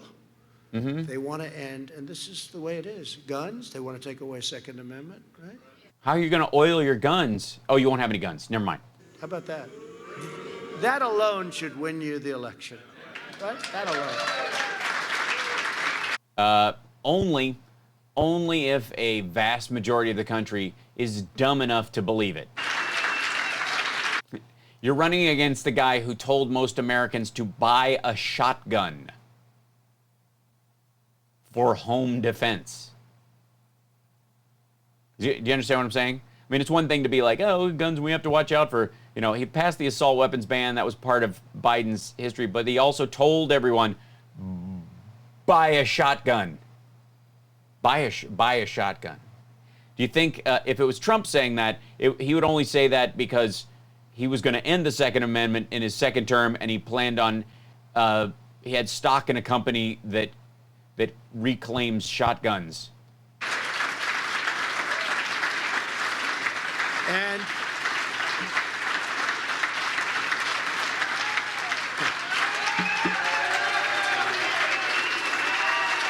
yeah, guns. I'll just stand here. They told him to stand, clap. I mean, I'm starting to notice that they're setting me up so that I don't feel so lonely and sad. That these weird gaggles inside my own head, I know this is a lie. That some of these people are either too stupid to realize that my opponent wouldn't do any of these things and are clapping because they're dumb. And then the others among them are being paid or think they're going to financially benefit from me being in office through their criminal endeavors.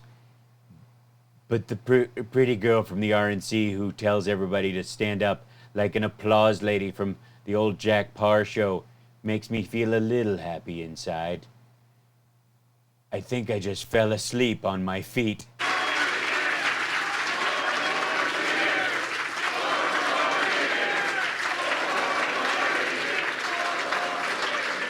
Yeah, 4 more years and 20% of these people will be dead because none of them are wearing masks or sitting apart. They're all old.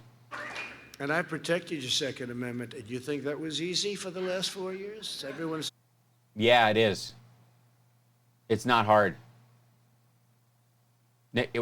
What's background checks, not having junk guns, not selling the replacement trigger undercarriage for an AR-15 that you can slap a slide on it and turn it into a handgun? Do we have to do that part? Do we have to? Nobody gives a shit about regular guns. You can have a rifle with 20 shots in it. You just can't have an automatic rifle. You can have a semi-automatic anything. You can't use a little cricket sear pin thing that turns your handgun into a machine gun. What the hell? Oh, look, he's wilting. He's wilting. Oh my God, he's reading my mind. Maybe the Q people are right. That was easy for the last 4 years? Everyone said, oh, look, he's wilting. He's wilting. And no, we're not wilting. And we've had people that were in tragedies and they lost a son in a school. And, they lost a daughter, beautiful meadow.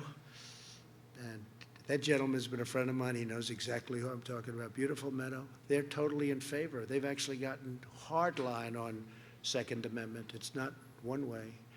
It's an incredible thing to see, actually. Yeah, if his daughter had only had a machine gun at school, what are you talking about? But we held totally strong. Yes, people who are in grief handle things differently than people who don't have direct experience. And whether they agree with you in their response or against you in their response must be seen through the prism of their grief. I completely understand why the family of murder victims and the family of rape victims as well would like to have the death penalty for those kind of crimes. I completely understand it. And in my heart of hearts, I would like to do it myself for them. That said, you cannot have a system where you have the death penalty where you're not eventually going to kill an innocent person. So lock them up and leave them there. You get 2 things. One, you never murder an innocent person, and even if somebody's been in jail for 35 years, you know, on a mistake or was railroaded, at least they have their life to get out. They're not in, you know, Potter's Field. And the other thing is if they are guilty, they're in a little brick room we don't have to worry about them being a danger to society. And if we ever find out they were part of another crime, we can ask them about it. We can offer them minor privileges, which mean a lot when you're in jail. Here, you can have an extra potato every 3 weeks. Where are the bodies? These people want to find their daughter. Which you cannot do when someone is dead. And the same thing applies to, like, Second Amendment stuff. The only reason this family is pro concealed carry or stand your ground or any of those kind of things, all of which are reasonable within certain guidelines, making sure that stalkers and people convicted of domestic violence don't get a gun, making sure that a gun has less than 10 clips in it so somebody around you has a chance to at least take you down when you open fire in a fucking mall. I have no interest. I'm a member of the NMLRA. I am a lifetime member of the National Muzzle-Loading Rifle Association. I've had a flintlock since I was 9 years old. Between my dad and I, the number of shotguns that have passed to our family, we look like an ATF spreadsheet. I'm not against the Second Amendment. No reasonable Democrat is. What we're against is weapons of war, semi-automatic weapons, tanks, cannons, grenade launchers, grenades, like mortars, anything, and modifiable rifles that can be switched to full auto with a physical modification you can make at home, and 30 to 60 round clips. So even with just a finger pull, you can keep killing for a minute before anybody has a chance to get anywhere near you. It's not crazy. You want to clean up Chicago? Clean up the junk guns. But they benefit from it. It's always going to... I understand when you're typing faster than your mind. I get it. Expert marksman and grenadier. Well, I trust that that's true, Jess. with us, but if they get in, they will absolutely either obliterate... I have a 12 gauge, not even interested in aiming. Yeah. ...to a point of no return, or actually terminate it. And I have no doubt about it. I have absolutely no doubt about it. And so much energy. Sleepy Don. Something we can't let happen. Such a big part of our security and our safety. And your entertainment and all, but I say security and safety probably first, right? Oh, you mean like people go and shoot guns for fun, right? And my husband was killed by an 18-year-old ex-boyfriend of my stepson's girlfriend. My husband stepped in front of, oh my God.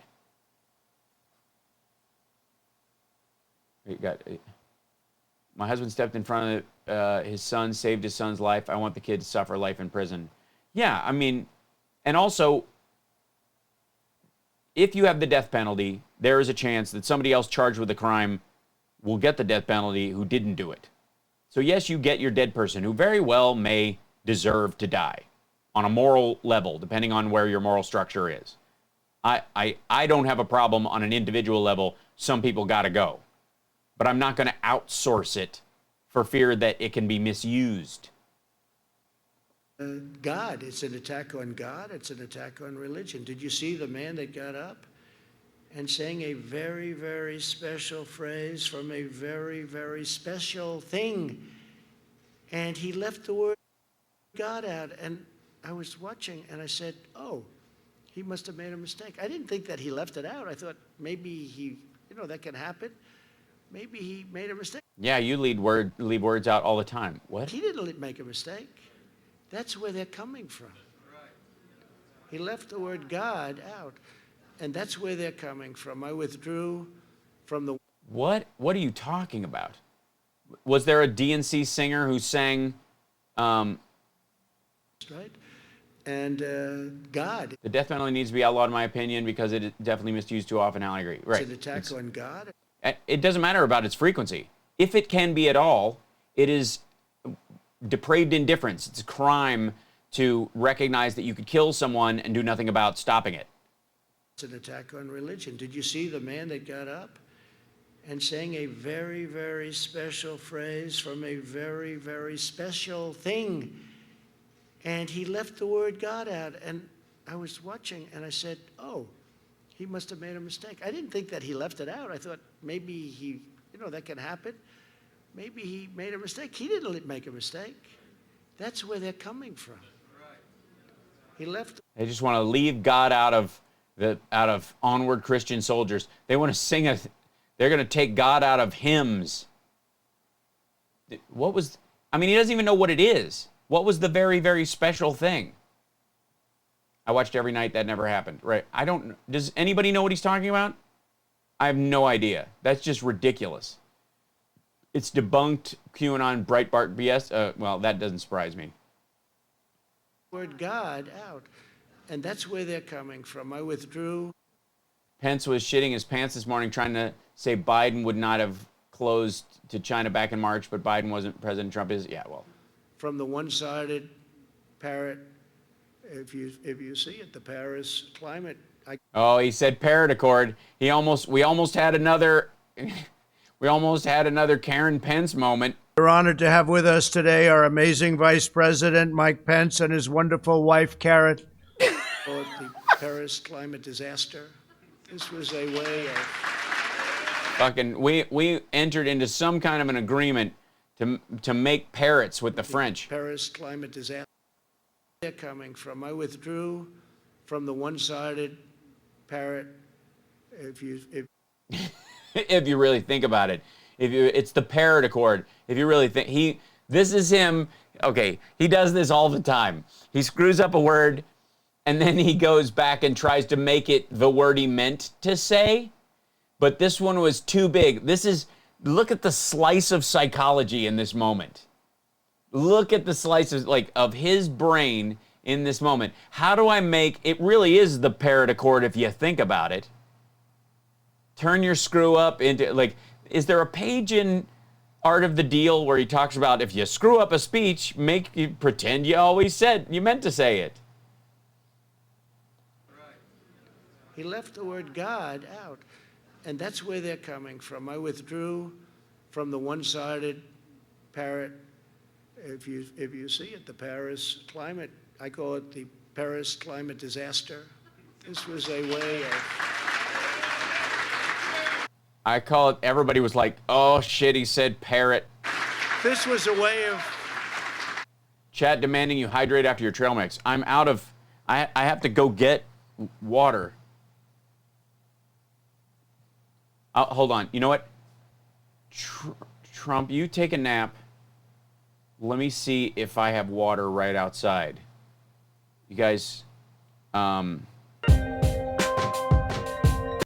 don't want to wake him up. Hold on. Let me see if I have water. I guess because everything is downstairs. You guys can just follow the noise. It's like an adventure.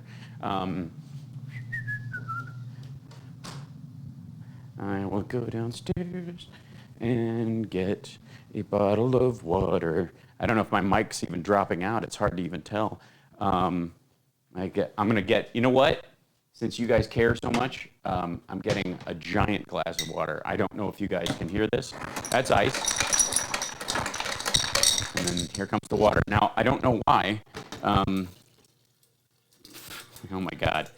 The water dispenser has been moved and now lines up perfectly with my Iron Man wall decoration, and it makes it look like the water dispenser is coming out of his crotch. I'm going to post a picture on my Twitter of that later because that is just too much. That happened. Whatever. Help everybody. Did I wake up? Did I wake up Trump? Is he awake? Anybody? I hope not. He's still. I hate to get his nap, but thank you guys for asking me to hydrate. Thank you for the bits. Cheers. Yeah, I am Iron Man. Pee. Yeah, most wireless mics have a 200-foot range, but this one gets crackly sometimes. So, here I am hydrating. Thank you, guys. Taking advantage of the United States. We wouldn't be able to drill. We wouldn't be able to frack. We wouldn't have energy. Why would we not be able to do that on our own land? Hot mic trip. No. I've learned that lesson early just listening to other people. Russia went way back into the dirtiest years. China didn't even come into it until 2030 or 2035, and when they did, they came in very lightly. We came in immediately, and we would have had to close down many, many businesses in order to achieve the goals that they... Yeah, Jack's House of Pollution would have been shut down immediately. I don't know how he stays in business. Which Thanks, are totally Cassie. unrealistic. We would have. It was a disaster. And you know, it's an amazing thing. When I did that. Yes, it is. Tell us the amazing thing, and add to it a Sir story, and how you did something that everybody's been trying to do forever, but that Obama already did 6 years ago. When I did a couple of others, environmental bills, the Clean Waters Act. How about that? It sounds so beautiful. The name is so beautiful. In fact, when I did it, I said, I'm going to be killed on this one, and I did it. And I was surrounded by farmers and developers, builders that build houses and others. And they never cried. They're very strong people. They never cried a day in their life. They were almost all crying. I said, what was this big, strong guy? What was the last time you cried? I can't remember, sir. I gave them back their life. You know, that took away, right? That took away their life. And what we did in Minnesota. Their ability to dump on federal and public lands and sloth pig shit into aquifers that the rest of the county has to drink from, and they're crying because the money they were going to be making with the iron ore. Yes, Biden. There is a thing in the Democrats in the platform that bans tears. People came up to me. They said, "You gave us back our life." Obama wrote it out. Iron ore, the best in the world. He wrote it out. We gave it back to them. We went up to Maine. We gave them back their lobsters.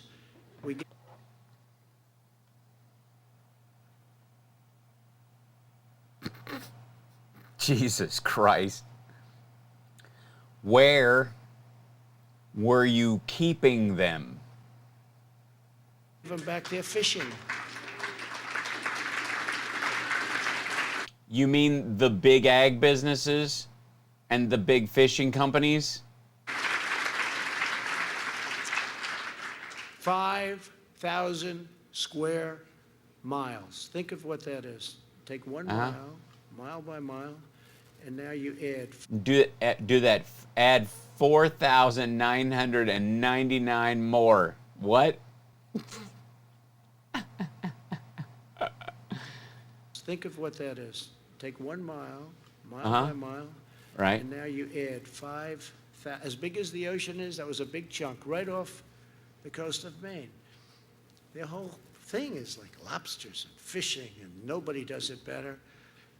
And they were not allowed. It was a monument, called a monument.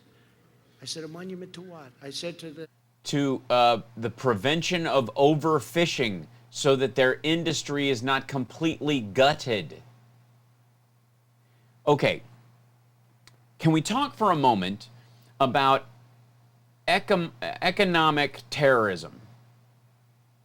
There is one of the ways that some countries can completely screw the industries of another country is to buy everything that isn't nailed down to the point where they can't make anymore and kill an industry.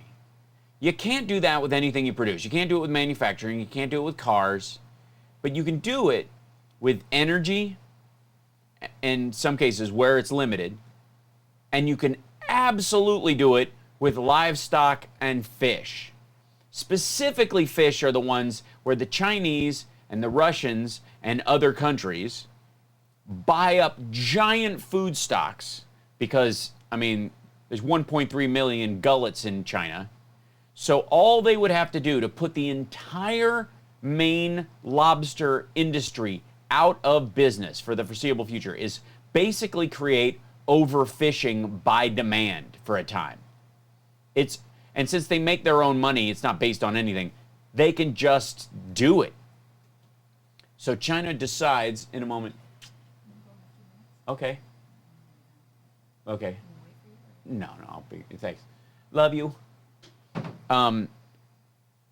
China could basically undermine, and other countries too, especially the ones that actually have fishing industries. If you have a fishing industry, one of the ways that they can bury you is to cause overfishing to undermine your stocks to an unrecoverable level. Where even if, in 100 years, if the stocks were to come back and no one thinks they would. The local fish hatcheries or the local fishermen and the boaters would lose their shirts and wreck an entire town. When I was up in Maine 2 weeks ago, Thanks. I said to people that their whole life was lobster, fishing, you know, the different things, and they're the best. Yeah, great story. Their whole life was lobster, fishing, the different things. They're the best. I said, what happened? He said, he took away our everything. I said, He took away our everything.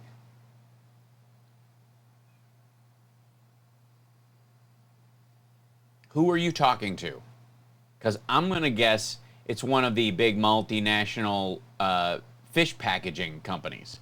how does this area compare to other areas? He said, first of all, it takes a long time to get to the other areas. This is so big. But second of all, this is... Yeah, because it was right there. So it's easy to overfish the part that's right in front of you. If you go out and find other fish, then look, why am I moving like Bernie Sanders? But if you have to go past that, then people who are industrious and won't overfish tend to go to those zones. best there is in the world. Yes, this is because Biden had calamari, And he doesn't let us use it. which sounds really good right now. And I said, and yet you vote Democrat. And so I don't know. It's like Israel. So, you're talking to an Obama voter who's not planning on voting for him, according to what he just said. They're a Democratic voter, and they vote for Democrats. And he said he came to the president and said he took away our everything, and yet he's still going to vote for Democrats. The story's kind of falling apart. This is like the Jussie Smollett of fish stories. What I did for Israel. Big bunch of evangelicals there that can't wait for Jesus to come back so they can slit all the Jews' throats on the mountain of Armageddon.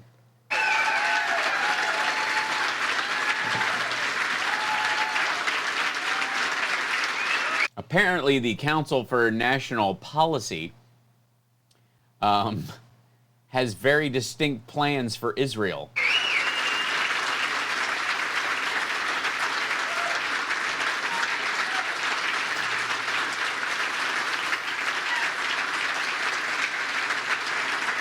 Look how miserable he is. Thank you. If he was capable of human emotions, I would say this is because his brother's funeral is today, and he waved at the casket and then came to this thing. That's why he went to. I think that's why he said my brother would have wanted me to be here, because that's what he's telling himself. But a lot of this just seems to be he's just tired and bored by it. But it's amazing to me because nobody's been worse to Israel than President Obama and Biden. Nobody's been. Nobody. Not the Nazis, not Egypt, not Iran. Just look at the Iran deal. It's the worst thing that ever happened to Israel. And they. Sorry, what? The Iran deal was the worst thing that ever happened to Israel.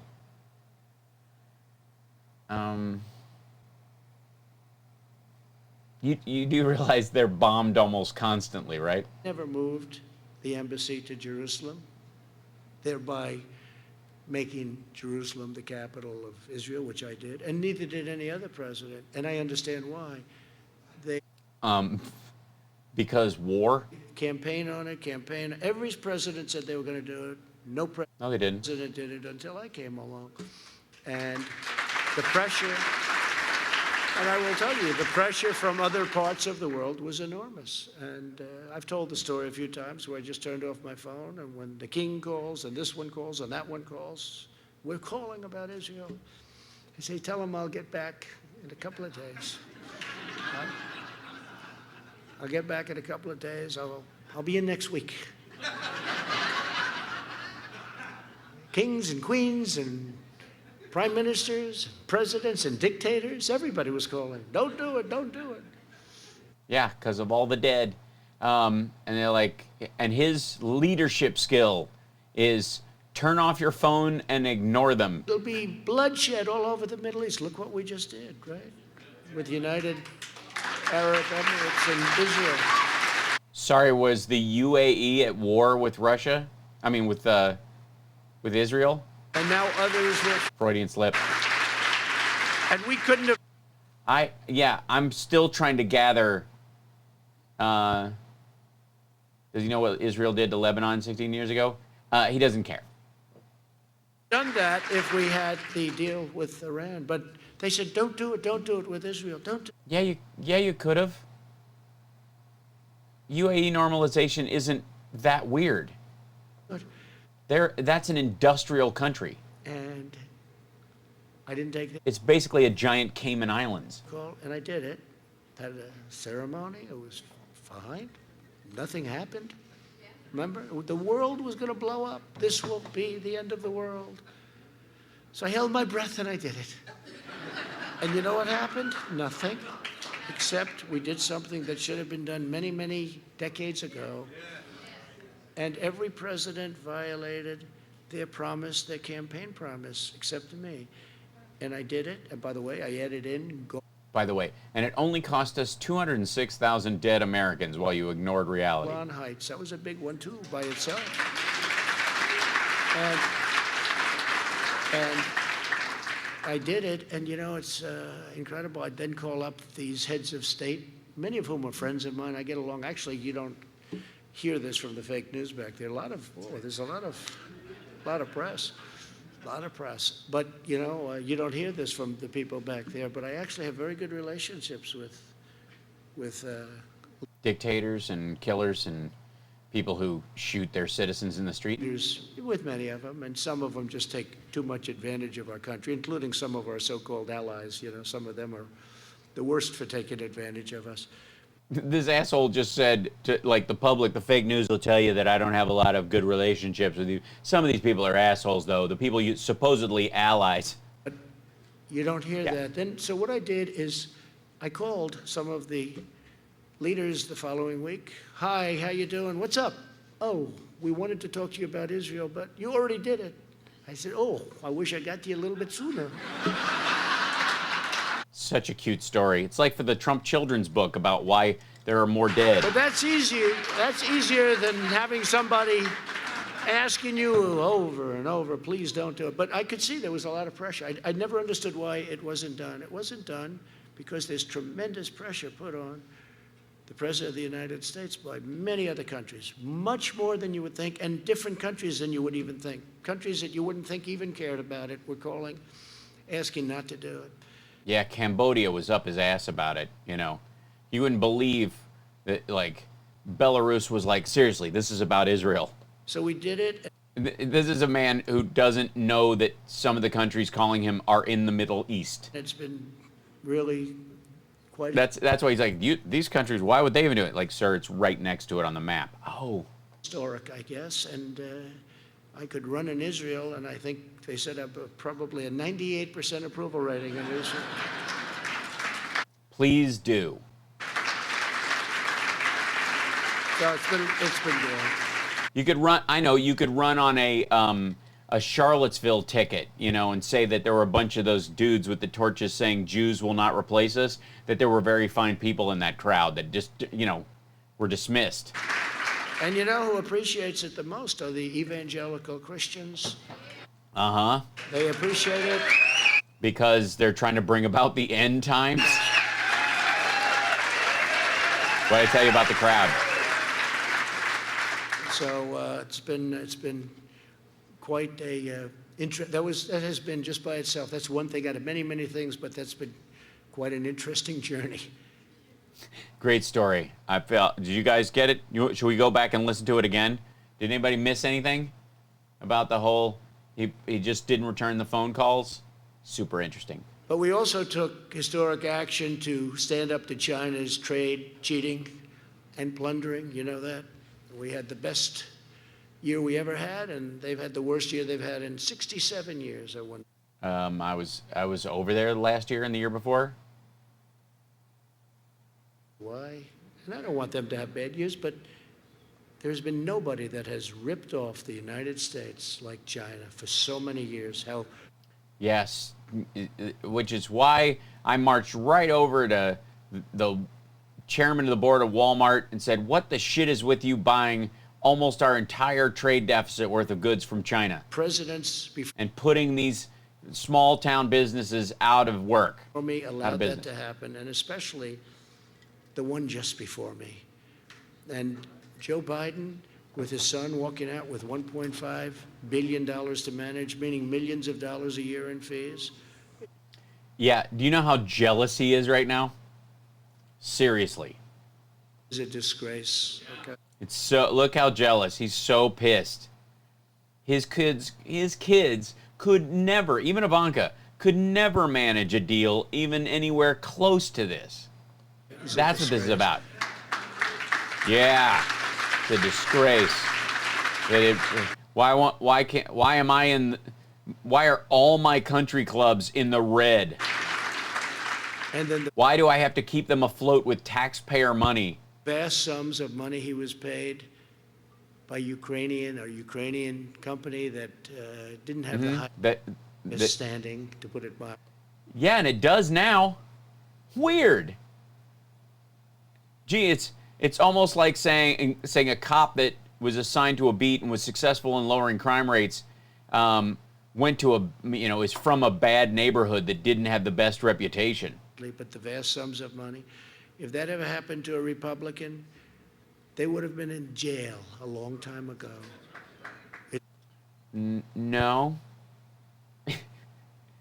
Well, you keep pardoning people, so I suppose you feel like they are in jail for a little while and then you let them out.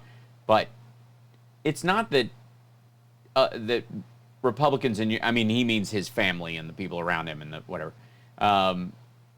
It's not that they don't, they would get busted or not. It's that they're incapable of being trusted with that kind of money unless it's from other criminals. Such a double standard, I can't tell you. This whole thing with all of the things that happened, the deep state, you can believe it, you don't have to believe it, but it's I don't believe it. very unfair. And It's a bunch of bullshit. I will say that But keep blaming a boogeyman for your failures. I could have gotten all this stuff done. I am so good, but the deep state won't let me. a Republican ever But the deep state couldn't keep, I guess, Kennedy alive, and they couldn't extend. They kept Obama in office for 16 years. did what Joe Biden did. Yeah, the deep state is is this fantasy QAnon group. Yeah, the derp state. Calling off the prosecutors, or you're not going to get $1 billion. The prosecutor who now lives in Russia under the protection of Vladimir Putin, who was a sock puppet against the country. Yeah, that was attacking Ukraine from the inside out. That was filing prosecutions against the very investors and companies that were trying to stabilize the Ukrainian government and the Ukrainian oil and gas industry, so that, curiously enough, Europeans had another choice for oil and gas instead of Russia. Weird. And he's on tape. It's not like, oh, gee, Yeah, and Jared got to keep 666 Fifth Avenue with Chinese money paid for. he's on tape. We wouldn't have had a chance. It's a disgrace. The double standard is a disgrace. And hopefully it'll be brought back to fairness. And remember this, they spied on my campaign and they got Oh my God, really? That's where we're going? caught. They can say what they want. This FBI agent has just now, first one, admitted, that's the beginning, hopefully. Admitted that he took something off the re-upping of a FISA application that made it more likely, if he'd have left it on, that Carter Page would have gotten a warrant against him. Of the falling castle. But he's That falling castle. You mean House of Cards? Jesus Christ, man. admitted that he forged documents. He changed documents, reversing them. He didn't forge a document. And he admitted it. So let's see what's going to happen over the next Nothing. Nothing. hopefully short period. You got Bill Barr in there combing through everybody, crawling up all of your enemies' asses with a fine-tooth comb. Is that how it works? With a microscope? And then I don't know what he does once he's in there. I'm very tired still. and bars in there, and this is what you come up with. Your campaign chairman was aligned with the Ukrainian oligarch that ran the country before he was driven out of the country, who arranged for snipers to shoot the Ukrainian people on Maidan. And used to hire guys like off of Craigslist to have sex with his disabled wife. And this asshole hired him to run his campaign, knowing this. The text messages of Manafort's daughters are gut-wrenching. And this asshole was like, sounds like a bro.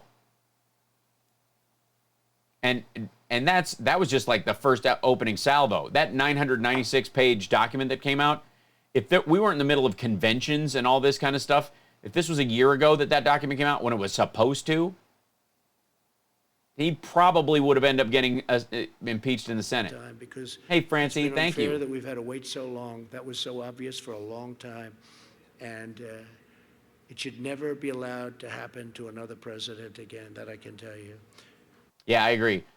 No president should be in the situation that Obama was in, to have the person coming into the White House or campaigning against his party colluding with a foreign country to undermine the independence of our elections. And yeah.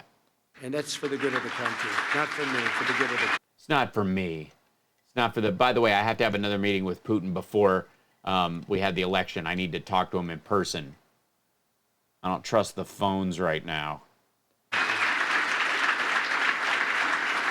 Within 3 years, we replaced NAFTA, which everybody said was impossible to do, with the brand new and really No, they didn't say it was impossible to do. A lot of people were trying to change it. America, USMCA. It's a whole different ballgame. And is this why they play YMCA? Just because MCA is on it, and this is how dumb they are that they think there's a tie to that? We don't want to lose our companies to Mexico and Canada, and this puts a tremendous price tag on doing that. If they want to do that, they won't be doing that. In everything we do, my administration is fighting for the American people and delivering one victory after another. We have appointed more than 230 federal judges. We expect to be perhaps over Francie, 300. Yeah, thank you guys for hanging out. We'll get through this. We're keeping our humor and our wits about us. You know. By the way, I haven't thanked the trolls in a little while. I feel like I'm leaving them out. All you guys, gathering here and trying. I mean, you try really hard, and he doesn't make it any easier for you. He really doesn't. He treats you like shit. He expects you to clean up his messes. Basically, you're just scooping his diaper up off the floor as he, runs around naked in the White House, soiling the furniture. That's all I can say. And you guys have to, you're running around behind him like a bunch of people with a new puppy with a plastic bag on your hand and no leash. And you're like, come back, and you're just curbing this president every time he talks. Federal judges by the end of the year. That's what they care about. It's the judgeships because they, if the evangelical crowd clapping is any indication, the Jerusalem stuff is, there's a bunch of anti-abortionists in there, and that's what they think he's doing. Meanwhile, by the way, a bunch of his judges, who are conservative, aren't going to necessarily lean against being pro-choice. Because a lot of them view themselves as classic conservatives, and he's going to be sad to find that out.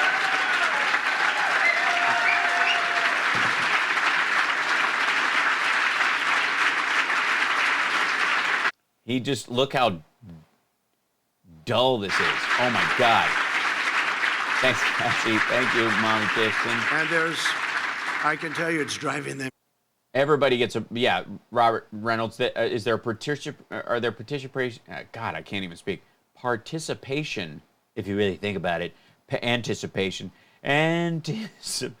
Trolls for, trophies for trolls. I think should just start, that should be one of our organizations. Trophies for trolls, yes, I think so. Crazy. Don't forget President Obama. They say he was a great president. Well, you can't be a great president when much of what he's done we've undone. And you can't be a great president when you leave 142 empty judgeships. What? No, I don't think Yeah, yeah, you can. You can save the entire economy from the wreck the previous administration did. Come in with losing 100,000 jobs a week and turn it around and not blame anybody. The president's left any. You don't leave. These are very, very important things for a party. Different policies, different everything. You understand it better than anybody, the people in this room. Left us 142. First day in office, I said, how many judges do I have to appoint? Sir, you have 142. I said, you have to be kidding. 140. So I had a big head start. So I had to call the Heritage Foundation and get a list. But we have 142, but now we will have, I think in excess, by the time we finish, in excess of 300, including Court of Appeals, and of course, 2 very exceptional Supreme Court justices. So, good. Really good. And remember this in terms of get out the vote.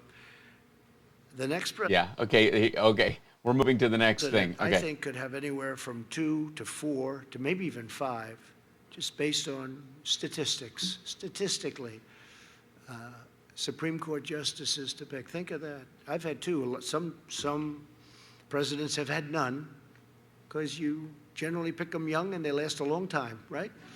They can last a long time. But we could have 2 to 3 to 4. Maybe even to 5. It's probably a stretch, but 4 isn't a stretch at all. That would mean that the entire balance of the court doesn't just shift, it becomes dominant. So if we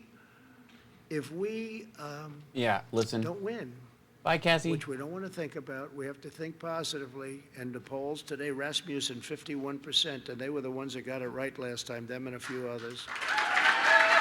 51%. They don't want to show those polls. They only want to show those polls, not likely voters, registered voters. What does that mean? Many are dead? Many have switched their party affiliations, registered. They don't show likely. But you see some of these polls where they interview many more Democrats than Republicans, and they have to, I guess by law, put it out, they interviewed, but many more. And they don't go likely. Why do they do likely voters? Because I think they'd be very upset. I think they know they'd be very upset. Bottom line, we're doing very well. We have the biggest crowds. I think there's more enthusiasm now for this election than there was even. It's record enthusiasm, by the way, record-setting enthusiasm right now.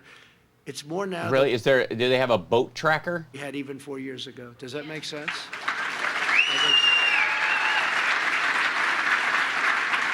Okay, so 51% of likely U.S. voters approve of President Trump's job performance. 47% disapprove of his of likely voters. That doesn't mean they're voting for him. Latest figures include 38% who strongly approve of the job and 40% who strongly disapprove, which gives him an approval index rating of -2. That's the Rasmussen daily track. That's the one he's talking about. Just amazing. The Rasmussen Reports Daily Presidential Tracking Poll, sponsored by Liberty Nation. Liberty Nation. Interesting. For Friday, shows that 51% of likely U.S. voters approve of President Trump's job performance. 47% disapprove. Latest figures, even the ones that approve of certain aspects of it, and I'm going to guess that it was much broader than that, but whatever. The latest figures include 38% who strongly approve and 40% who strongly disapprove. Okay. And we had the same thing 4 years ago where they say, but now we've done so much. This is easier in many ways. We were sailing, by the way, without the plague from China. This thing was over. This was over. We were sailing. But that came in, and then you have to prove yourself again. So now I have to prove myself again. But we're doing that. We're building up the economy. We're way ahead by every poll, even the fake polls. We're way ahead on the economy, which is very important. But we are. I mean, think of it. You prove yourself, you're in this, and now you have to do it again. But that's what we're doing. We have the V. We have the super V we can talk about. But with the help of countless faith leaders, many of you are in the room. We appreciate it. We passed historic criminal justice reform. Oh, by the way,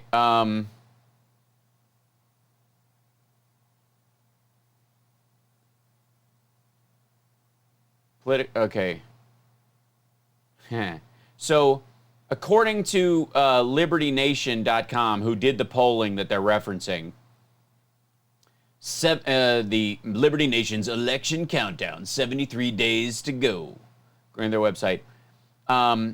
Rasmussen reports daily presidential tracking poll, 51% approval. I don't know what they're based on the grouping, but it says latest presidential polling. Underneath it, hold on, I gotta bring this page up. Give me 1 second. How do I do that? Let me switch this over, hold on, so I don't crash my own page. I think I can put it up here, yeah, put it there, there you go. So, let's be abundantly clear. So Trump, what he's referencing is the Rasmussen poll, okay? Let's be honest, this is Rasmussen, this is what he's talking about. This is the, and they're referencing, they were sponsored by Liberty Nation, they carried it out. And this is it. Rasmussen reports daily presidential tracking poll. Trump approval rating is at 51%. Largely up since he started being pro-mask. Some people are like, well, at least he's wearing a mask. Like, that's the approval. That's the soft approval rating. Now, most people aren't watching the rest of it. It's like, well, if you like a mask, do it, whatever. Look at the one below it, though. Look at the breakdown. 51% approval rating, but latest presidential polling has Biden up by 10 on the economy. Rasmussen reports a +4 for Biden. The Hill and Harris have him at +6. CNN has him at +4. These are cumulative. And the political betting odds to win the presidency. Joe has a 4 in 6 chance of winning, and you get 13 to 10 odds. You want to bet on him getting the presidency. You have to talk people into taking your long shot. 13-10. If that was a horse, you'd go, was he shot before the race? Yeah. So anyways, that's the one he's referencing. Good picture, by the way. They showed a picture, by the way, of Biden as a kid, was sitting on the stoop, and it was like sunning out, and Summer and I were both like, he still makes the same face. I did the polls on YouGov. Yeah, so they got him at +10. Rasmussen has him at +4. Hill has him at +6. That's 2 outside the margin of error. And CNN has +4. And they're going to do, the suppression polls you're going to hear about are not really going to be the ones that make it look like Biden's going to run away with it. You're going to see motivator polls, if anything. If somebody wants you to actually, where is this? If they want you to actually get out and vote for either candidate, they're going to make it look tighter, not the other way around.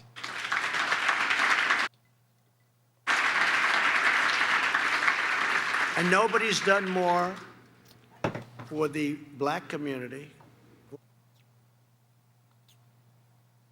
the Hispanic community,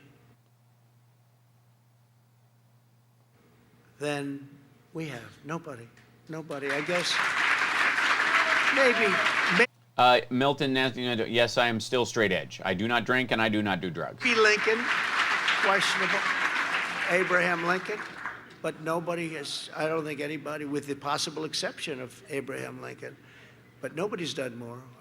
Does he know who signed the Civil Rights Act or the Voting Rights Act? You look at opportunity zones, you look at all of the... You mean like promise zones or... all right. Things we've done. We've done this, like opportunity zones, tax breaks for people, and then the government pays you if it's socialism for rich people, so you could pretend to give a shit. Nobody's done more. After years of neglect by both parties, my administration understands that a strong nation must have strong borders.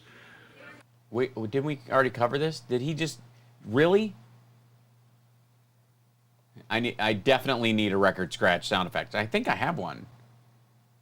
Yeah, hold on. We'll see if it works.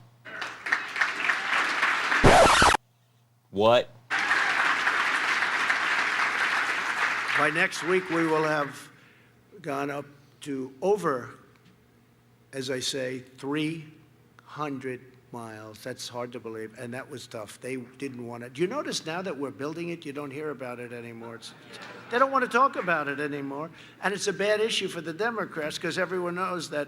You were asking for 2,000 miles. You're repairing existing wall. The expansions that are happening were on the books under Obama.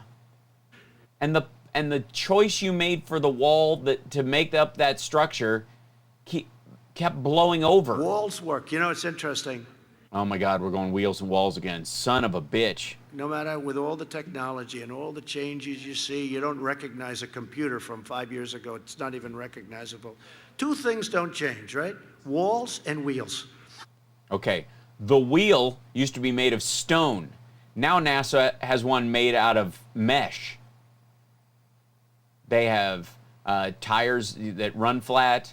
The Goodyears on the tank, on the beast that he drives around in, those have changed a lot. This is okay. First of all, fuck wheels and walls. It's axles and joists. And you can come back. You can come back in 2,000 years from now, and two things will still be around: wheels and walls. By the way, the Great Wall of China is a giant, long turret. It's not just a wall. It's a parapet basically.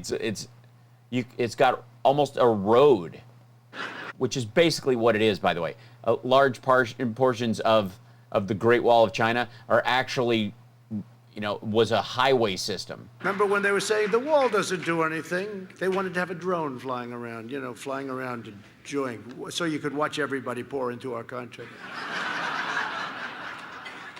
We've ended catch and As opposed to tunneling underneath it? release, one of the great scams of all time. Catch them.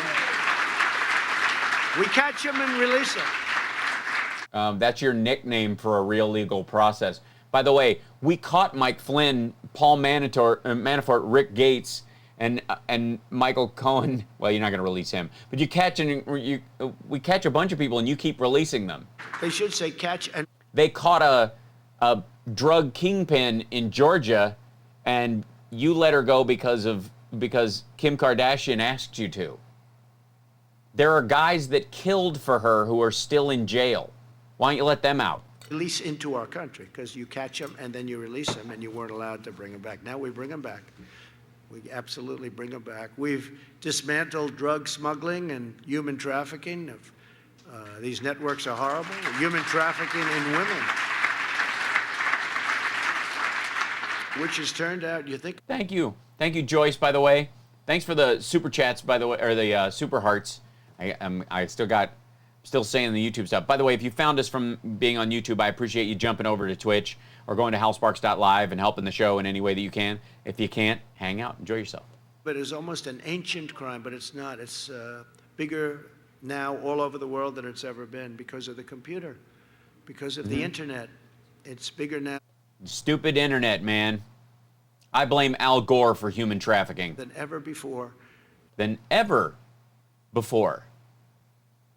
So chattel slavery and the human trade that actually exists before the British started dismantling it and we fought a civil war to stop it? Really? It's a horrible thing, much of it through the southern border. But all over the world this is taking place, and we've brought it down to levels that nobody thought even possible. But it's amazing how the virus has shut down borders, is doing damage to the sex trade, and you want to claim it for yourself? Mostly trafficking in women, children to a lesser extent, but women. We've removed 20,000 gang members, including 4,005. So the children trafficking is really a minor thing, ultimately. I mean, I wish Ghislaine Maxwell well, actually, if you think about it. I hope she's okay. I mean, her boyfriend died in prison. It's just 100 MS-13 members, and we brought them back to their countries. And their countries under the Obama administration didn't want to take people. You know that, right? They didn't want to take them. They'd say, no, don't bring them back here. We're not taking them. Guatemala, El Salvador, right? Mm-hmm. Honduras. They wouldn't. It's not a laugh track. Those people are just like I think they're bots They wouldn't themselves. take people back. They just hire people. So there's somebody like a conductor telling them when to laugh. Now they take them back. They say, oh, thank you very much. The last administration left us with a Middle East in chaos. This was a Middle Yeah, it's great now. East in chaos. Iran was empowered and exporting terror. They don't have too much money now. They're not. But I thought Obama gave them a bunch of money. I thought we gave them all the money back. So now they don't have a legal case against the United States for the interest accrued in the money that was seized. So now that we gave it back to them, that's kind of over, and it worked. Weird. Spending billions of dollars giving it to Al Qaeda, Hezbollah, some of these wonderful groups that are totally vicious, crazed lunatics. But Iran's different. You tell them. Yeah, finally somebody calling out Hezbollah. It's having a hard time. Its GDP went down at a level that you wouldn't even believe in the 20s. Yeah, I would believe it. And they'll make a deal. I said, Wait, their GDP went down in the 20s? Ours went down 33%. they'll make a deal within a month. Did he just admit that Iran's GDP had a lower drop than ours? But I probably mean a week. But I just want to be right. Because they'll call me. They'll say, it took 10 days. He was wrong. What health care plan? They just want to see if I win, they'll be in making a deal. And if for some reason I don't, they'll take their time and they will get one of the great deals since the last one where we paid them $150 billion. Gave them 150 for nothing. It wasn't even a long-term deal. It was, right now, the time is almost up. It was their money seized. This was like a short-term deal. It's like you rent a store in a shopping center. These are countries we're dealing with. You need length, but it was a short-term deal. But more important, Well, all right. we gave them 1.8 billion in I'm just saying according to Stormy. cash. Think of that, cash. We flew it in Boeing 757s, loaded from floor to ceiling with cash. Look at him jealous again. And my golf courses are failing, and I have to charge the Secret Service double just to stay in business, and they're just airdropping. Man, if I'd only been there, I could have. What were these people thinking? And had I kept that deal, we terminated that deal. Had I kept that deal, we could never have started this incredible thing that's happening with UAE, Israel. Why? And everybody's saying, why haven't you invited us? Okay, we're dealing with many countries now want to come in. This was an Sure they do. impossible thing to even conceive of. Impossible.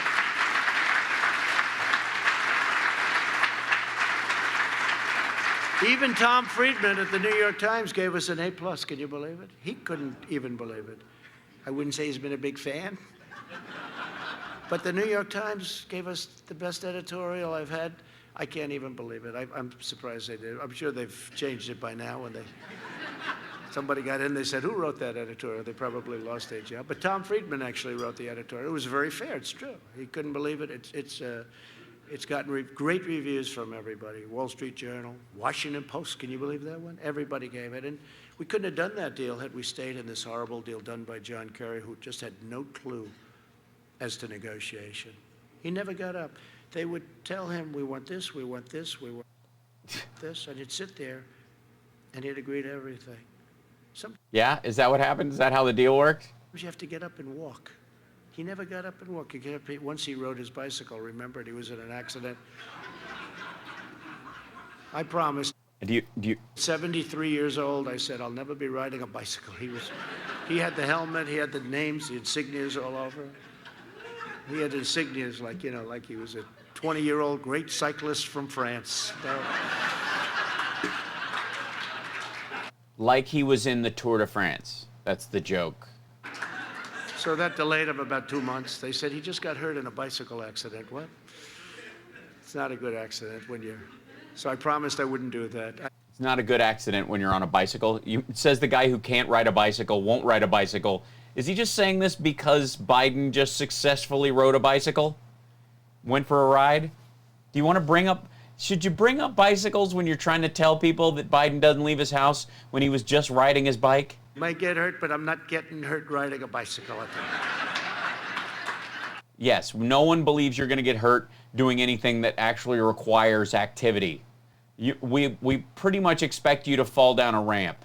But if you look at the Obama administration, ISIS was rampaging all over. Yeah, I couldn't even, at Whole Foods, like, you could barely stand in line. The ISIS rampages were in there, and they always go in the 12 items or fewer line. Did 100% of the ISIS caliphate in Iraq and Syria. You mean the last 4%? Hi, not so mortal. Thank you. Yesterday we had the Prime Minister of Iraq in my office, and he made a statement. He said, "Sir, I want to thank you. You have defeated ISIS." I said, "Wait a minute. When you say that, nobody ever says that. Those people back there don't say it. What do you mean by that?" He said, "You." I said, "Do you mean Obama? Do you mean?" No, it means you by yourself. You rode in with a machine gun. We watched it. The United States? Sir, Obama, it was a disaster. When you took over, ISIS was in 30% of our country. You came in and you defeated. I said, "Would you please go public with that?" So he said, he would, but it's true. I mean, we defeated 100% of the caliphate. Did he say that? I missed the Iranian gaggle.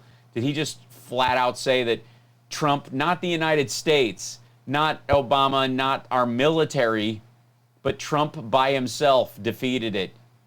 Maybe that's the problem with Iraqi-style leadership? And we turned it all around. We rebuilt the United States military, $2.5 trillion. We have a brand new, beautiful... Yeah, it wasn't 30% either, yeah.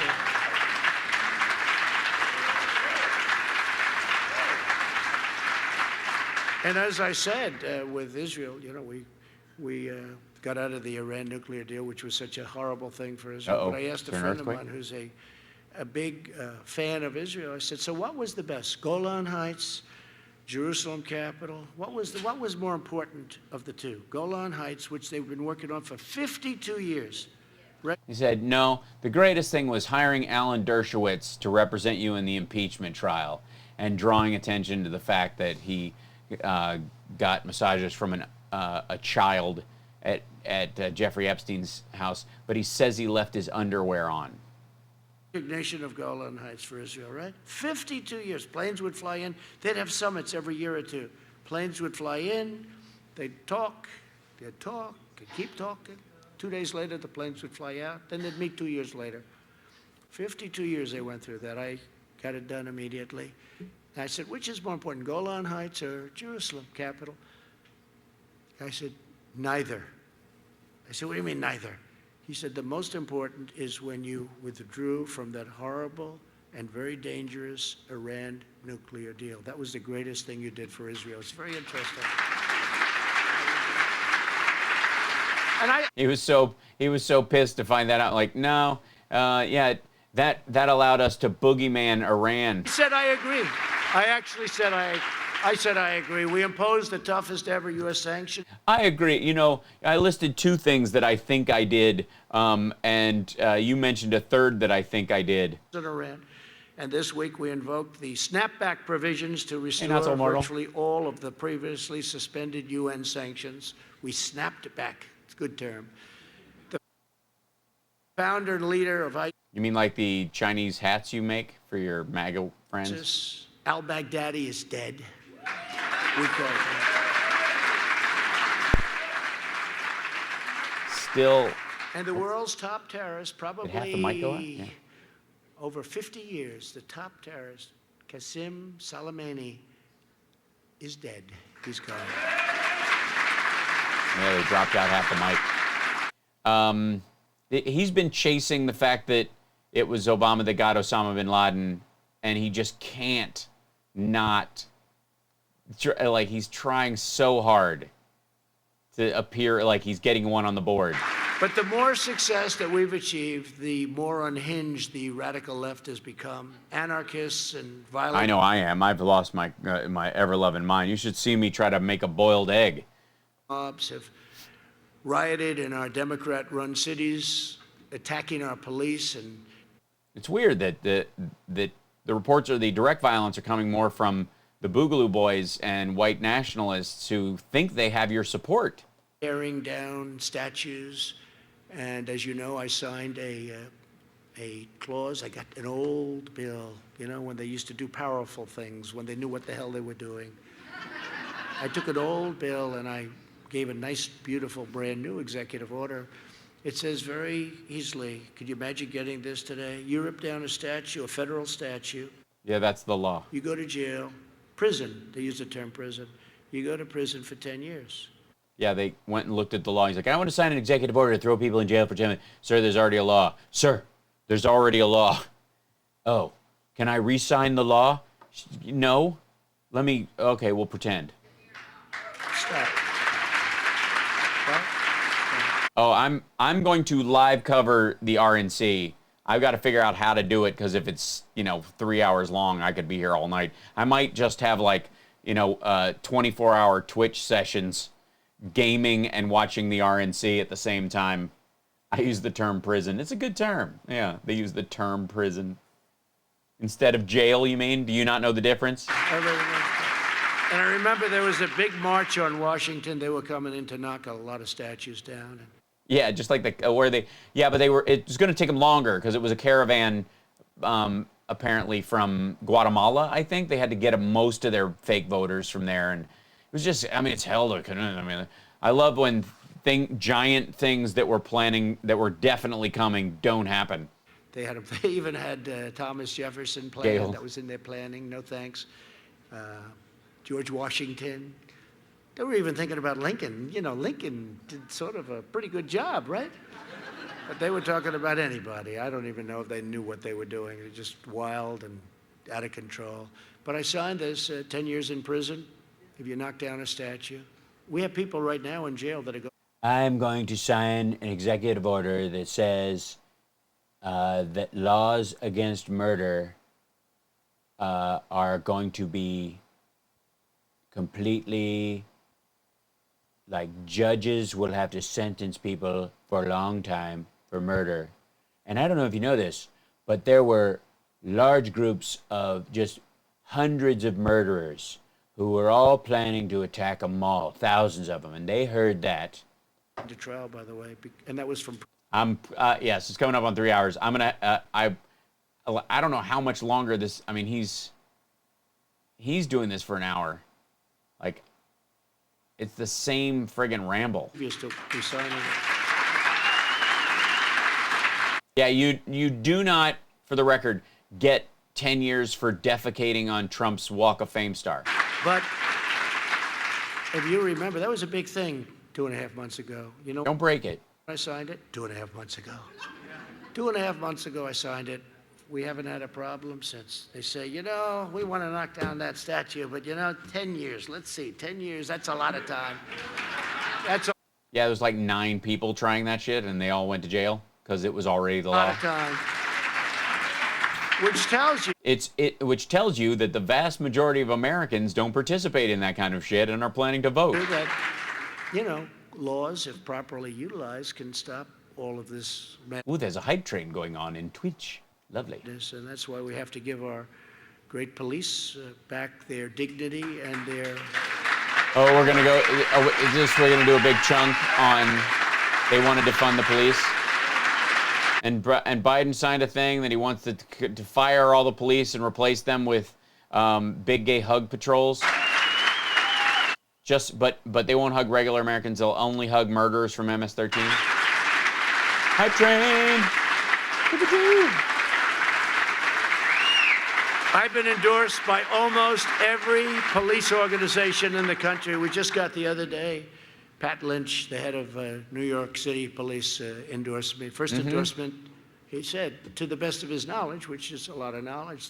Thanks for resubscribing, everybody. If you've been on for a little bit and you've just started, appreciate it. The first time they've ever endorsed a candidate for president. That's good. They don't endorse.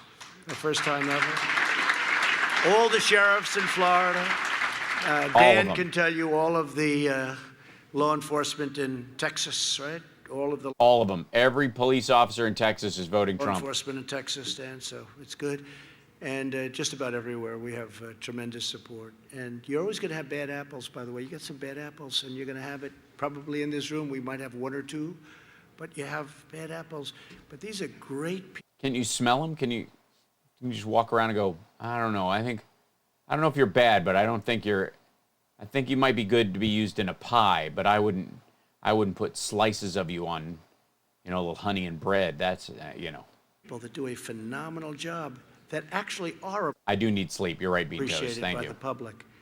By the public, they're appreciated and they're loved and they're respected. And Oh my God. We've well, I want to see how he ends this because it's the same conversation each time. I don't care who you are, be able to bring it back. There's now a major American political party that supports decriminalizing illegal border crossings, abolishing cash bail. Those aren't related. You kill somebody. And decriminalizing, it isn't. You're not decriminalizing people illegally crossing the border. You're just not making that the primary crime. If somebody turns out to be an asylum seeker, you give them the hearing and they have to prove why they left their country, why it's unsafe for them to go back, if they're a victim of domestic violence or gangs or all those kind of things, they're escaping with it, then they get a chance or whatever. And then they can stay for a little while. And then if they can be resettled after whatever's happening in their country settles down, they can do that, or they can move towards citizenship over a period of time. Being a refugee is a long, drawn-out process. What they're doing is eliminating the Stephen Miller modification or the zero tolerance part of the law that he signed into existence, which says that coming across the border with guns or in human trafficking or fentanyl or heroin or meth or whatever is the same as simply just crossing it with your child, equating those crimes. So that it allows you, if you come across the border with a child that is not your own and you're human trafficking that child, they can separate you because you're a criminal. And even if that's your child, if you've got guns and drugs you're smuggling, the kid's in danger and child endangerment rules apply. So they separate you during the time that you are going through the court system. If at all, if they deport you, but the kid goes through some sort of a process so they can find a safe place for them to go home, they go into a foster system very possibly. But the way they interpret the law is that if you just come across as an asylum seeker or you sneak across, you are held to the same standard. Your children are split from you and apparently disappeared, QAnon. That's right. This president has overseen the disappearance of 200 children and 800 we can't even regularly track. No bail. They want to close. No, you don't want cash bail. You can have bonds. You're talking about like $200 cash bail, that kind of shit, which just makes poor people go into a bigger hole. No murderer is offered cash bail.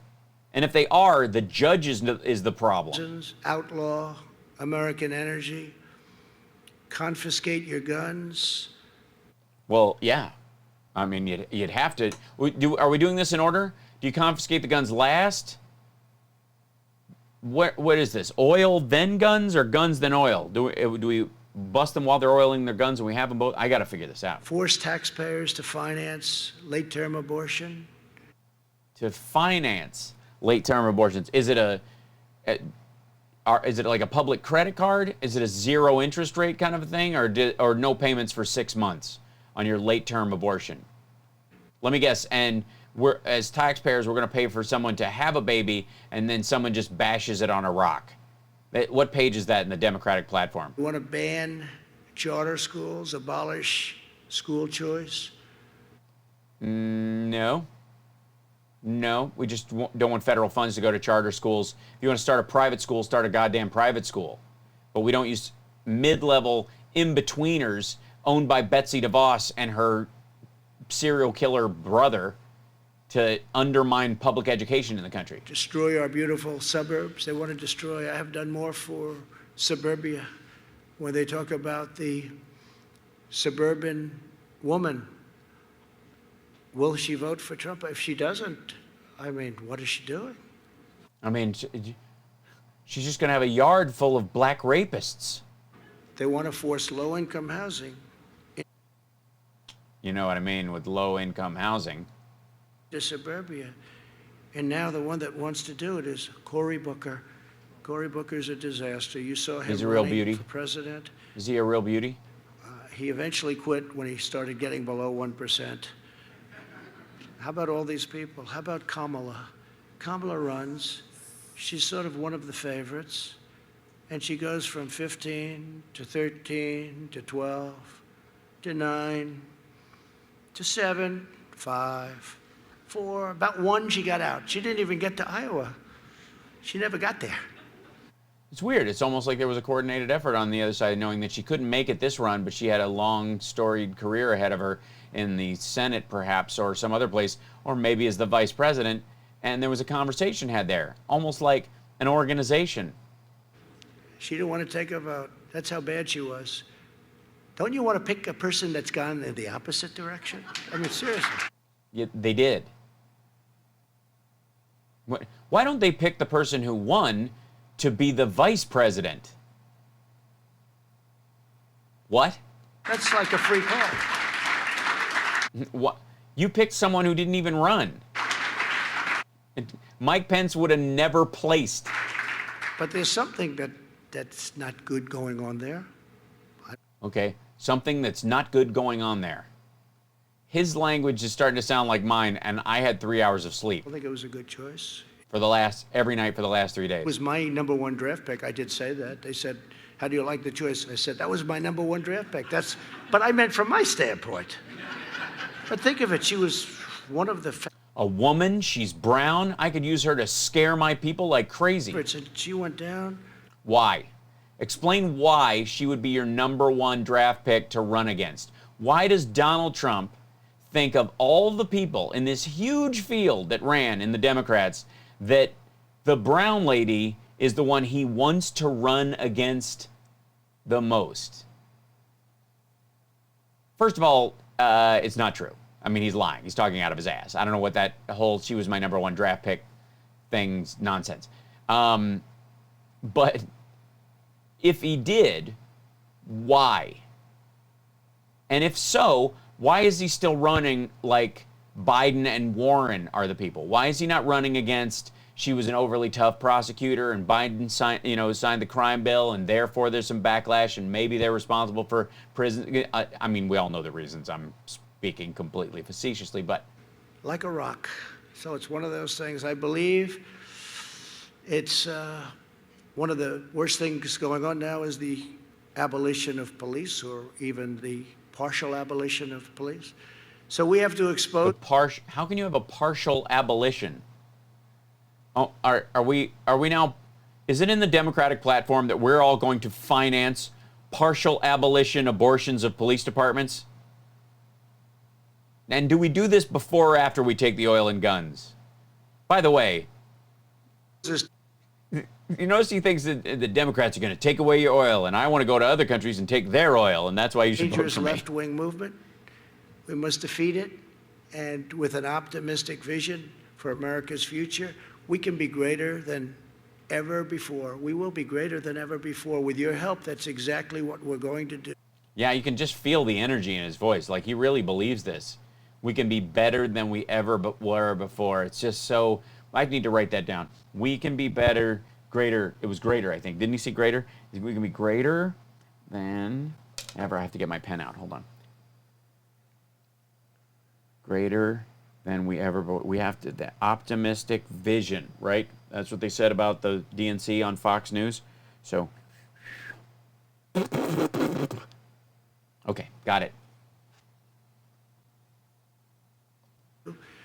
We'll once again build the greatest economy in history. We had it.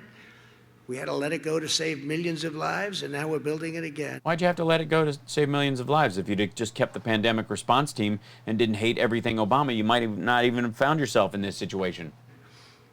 Yeah. We'll fully restore America's manufacturing independence, bring home our critical supply chains, and permanently end our reliance on China.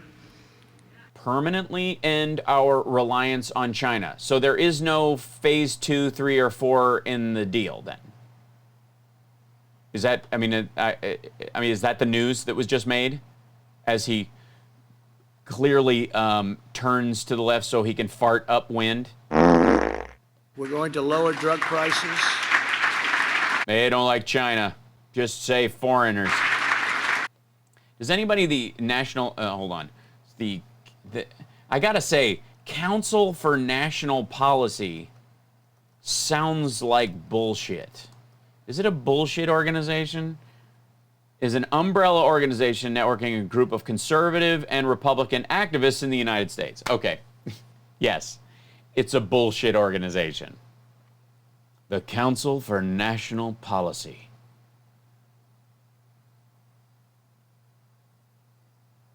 Very exciting. Leading the conservative movement. We believe in limited government, traditional values, and strong national defense. Limited government meaning, government for rich people, but not for poor people. Screw them. Traditional values like child sex trafficking and money laundering. And strong national defense like selling F-35s to Saudi Arabia. If you want to, media mentions and insider insights. Phyllis Schlafly, the founder of Eagle Forum, says, if you want to reach the key movers and shakers of the conservative movement, the place to go is the Council for National Policy. I'm not kidding. This is what this page says. This is where he's speaking today. Here you go. If you want to reach it, there you go. And Tom Fitton, president of Judicial Watch. CNP provides opportunities for friendship and education that are unmatched in the world of public policy. Holy shit, could you say less? How can I say my buddies run it, so please give them money? The Council for National Policy is one of the oldest and most effective organizations in the history of the conservative movement. Vice President Mike Pence. CNP is made up of a few hundred of the most powerful conservatives in the country.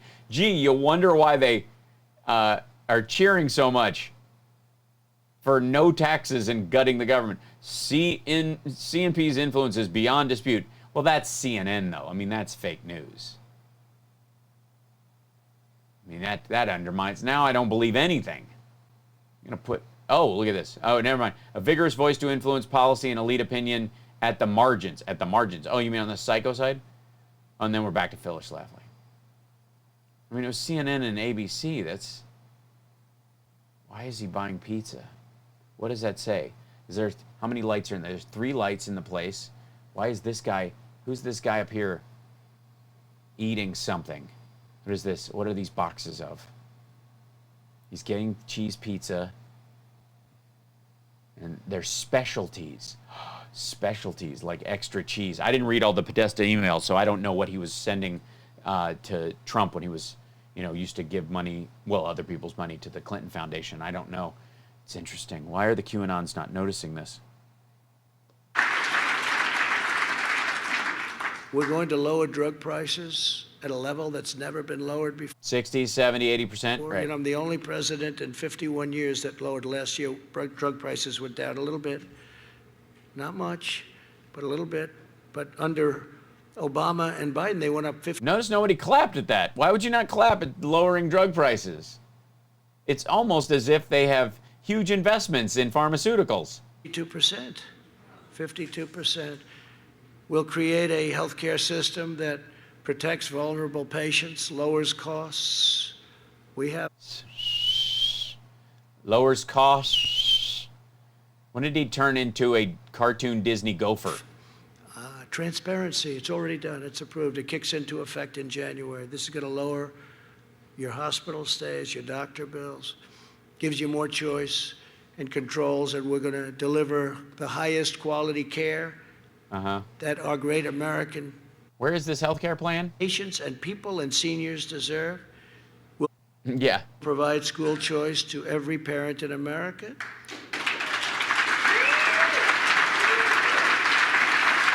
We'll appoint... We're going to pay Christians to send their kids to private school. More conservative judges. I don't know why. I think he just won't sit still for his hands to be bronze. And justices. I don't think he understands why. And it gets on stuff. So he shakes hands, and then there's, he puts so much orange on his face that if he put an equal amount, he'd leave traces everywhere, like his golf jersey with that nasty stain on it the other day. We will protect religious liberty, defend the lives of the unborn, uphold free The unbored. speech, and safeguard the Second Amendment and your right to keep and bear arms. So important, right? We'll restore We're going to protect the unborn, unless, of course, the father or the jilted lover of the mom is still able to buy a gun and can shoot her and make the baby die in the process. Then we're paying for these assholes to still be able to buy a gun. So how late is a late-term abortion if you just let people get shot? patriotic education to our schools.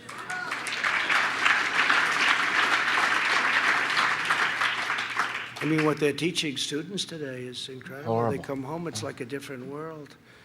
What is it, 16, 19 now? All of a sudden they change. Now they're thinking about making another change because they don't like that. But I don't know, so I guess 1492, Columbus discovered America. And that's what we all, 1492, Columbus discovered America, right? That's what it was, right? Now they want to sort of get that. He didn't discover America. He discovered the Americas. America didn't exist for Jesus Christ. And poor Columbus, they're ripping those. Poor Christopher. Except in one tough Italian neighborhood in New York, they didn't get away with it. How I read a while back, he has filed his teeth so much they're very thin. He gets apparently, this was a Cohen story, and was confirmed by a couple of people in the White House, that he has veneers and he gets them changed every year. Like he basically gets new teeth every year because he doesn't brush. And keeping them clean or getting them, bleached or whatever, he's like, just swap them out. See that? Did you see it? The anarchist said, let's get the hell out of here. This is dangerous. The anarchist left. No, that was one very tough, great area. We love that area. I know it very well. They started. Then say it. Then talk about it. I know it very well. Surrounding it, they were all set. They had the ropes going, the whole deal, and all of a sudden they said, let's get out of here. Great. Christopher Columbus. Gee, such a good story. Can you believe it? Christopher Columbus. We will restore patriotic education to our schools and teach our children to love their country, honor our history, and respect our great American flag. Yeah. One of the ways we honor our history is not putting up statues of people who tried to attack our country from within, and we respect our flag by not venerating the flag of the opposing team. You do realize that carrying around a Confederate flag or displaying one is the same as setting fire to a regular flag, to the U.S. flag. Oh, his breath has got to be brutal, right?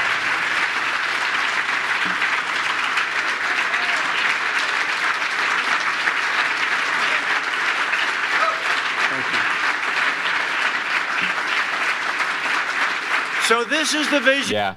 Patriotic education, just educate, let people be patriotic on their own. Yeah, well, they don't believe they would come to it naturally. We believe it. Yeah, he guzzles Tic Tacs, and he has lozenges all the time because somebody told him zinc fights off COVID. So you see him a bunch walking around with a lozenge in his mouth. And with your help, your talent, and you have incredible talent in this room, and your devotion, this is the bright future, not the dark future that you saw last night and for the last 4 days. This is a Is that what happened? bright future that we will deliver for all Americans. By the way, for the record, the Democratic National Convention was very bright and cheery overall, and they were definitely warning of the dire consequences of this asshole continuing in a position of power. But overall, they were looking at the hope of when people come together. It was a very hopeful message across the board. He's going to go, it was very dark what they did. It was so dark. They talked, because Biden used the word darkness to talk about him. Understand this, though. The RNC is going to, I mean, it's just going to be more of this bullshit. That the world's going to be on fire and there will be no cops and there will be poor people in your suburbs. And it's just going to be, they might as well just air the purge. And at the end of it, have a voice actor go, I'm Joe Biden and I approve this message. Like, I promise you this, as long as I am the President of the United States. So just a couple more weeks. I will fight with every ounce of energy and strength. Yeah, oh wow. All of it? Because it sounds like you're running a little low. And I have no doubt that our country will be greater than ever before. Thank you all very much. I appreciate it. It's a great honor. Thank you. Wait a minute. Hold on. 1 second. 1492, Columbus. Was there a statement in there? Listen. I know it very well. Yeah, the Italian. So this is the vision we believe in. And with your help, your talent, and you have incredible talent in this room. Okay, suck up, sure. And your devotion, this is the bright future, not the dark future that you saw last night and for the last 4 days. This is a... Yeah, they were talking about if you stay in office, not what America is capable of, but... bright future. I mean, the dark future that he's talking about is lots of brown people. That we will deliver for all Americans. I promise you this, as long as I am the President of the United States, I will fight with every ounce of energy and strength. And I have no doubt that our country will be greater than ever before. Thank you all. Wasn't he supposed to put in, I will fight for you with every ounce of strength? I mean, if he's going to make a big deal out of somebody pulling the word God out of some unknown hymn while they were singing it, we're not supposed to notice that he's like, I'm going to fight with every bit of strength I have? To what? Stay in office even if you're voted out? What a bunch of bullshit. Yeah, as long as... Very much. I appreciate it. It's a great honor. Bye. Okay, see you later. I mean, it's basically a mini CPAC. That's what this was today. Good Lord. All right, I'm going to sleep. I'm going to go sleep until radio tomorrow, 9 to 11 a.m. Pacific time. By the way, Devin will be back with us on the radio show tomorrow. He tested negative for COVID. His uncle had tested positive, and so everybody was getting tested, and he can return to work. They're separating and all that stuff is there, and hopefully it's not a false negative. That's one of the problems, but we'll see. We're going to talk to him about his experience on the radio show tomorrow, 9 to 11 Pacific time, a.m., the Hal Sparks radio program, mega worldwide. And then tomorrow night is Sexy Liberal. There's still tickets for the Sunday hangover brunch after party meet and grope thing online that are available. Go to sexyliberal.com for those tickets.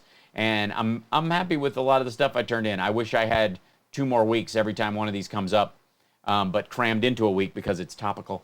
It's so... All right, I'm going to go rest. Thank you guys so much. Oh, yeah, I didn't throw up any ad time in this. I should have done that, but I did not. So I appreciate you guys trying to keep me honest in that regard. And I want to thank everybody for subscribing.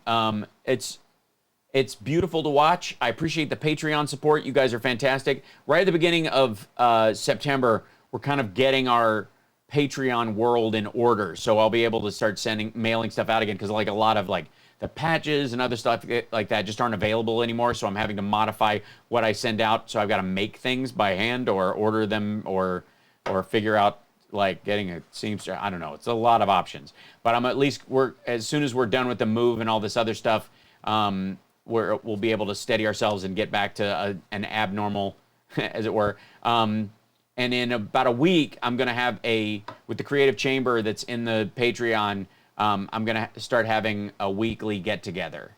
So we'll set a time. The hard part has been trying to get when everybody would be available, and I don't want people to miss out on that. But we'll be doing like a I'll probably stream in through the Patreon. We'll figure that part of it out. I'm still trying to work out the best thing so you guys don't have to learn yet another chat room situation is the hard part. I don't, and I don't know if they're private Twitch chats or we'll figure something else, but we'll work it. And I wish YouTube was still back there, but we try. Is there a Patreon discount code for the Sexy Liberal thing? No, because everybody has a Patreon who's a part of the show, and they didn't want to have a bum rush for it. I wish there was, and I am continually trying to work one out. But I will be posting my segment of the show for free to the Patreon folks who don't get to, who don't have a ticket. So you won't be able to see. I can't make you not pay to see other people's stuff, but I can let you see what I did for the show for free. So I'm going to post that, but I have to do it after the show. That's, I think, the decent thing to do for the other people. So it's in there if you look at the Creative Circle one. Please check that out. I adore you guys. Have a great Friday night. Rest well. Take care of yourselves. And I'm going to collapse. There really is no other word. Can't Stop Lying. Carl, thank you for keeping me afloat emotionally during this. This is crazy. The only real energy I have, I think, in my body is left, I think, just in the fact that I get to play my own theme soul. Theme soul. So tired. Theme song going on. It is really a soul if you think about it. But I might work on this song and create some variants on it, so that we don't get, it's so enjoyable. I don't want to bore everybody. But I adore you guys. I missed you guys yesterday. I couldn't wait to do today's show, and I will see you guys tomorrow for the radio show. And for those of you that are doing Sexy Liberal, I'll see you then. And then Monday, I probably will be able to post my parts for all my patrons. Anyways, be well. Take care, everybody. Thank you guys so much. Thanks for all the bits and the follows. Thank you for your subscriptions on Twitch. Thanks for moving over there. Facebook, Periscope. I mean, find a way to help out. I mean, I have to deal with all the Russian trolls over there. The least you can do, help the show. I know you will. I trust you. And if any of you can't, remember, just enjoy the ride. We'll get through this. I love you guys. I'll see you tomorrow.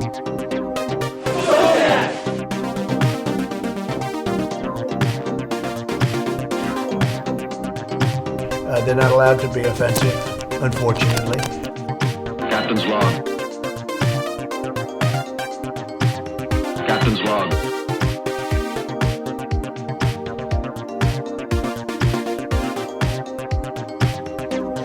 I know he can get the job, but can he do the job?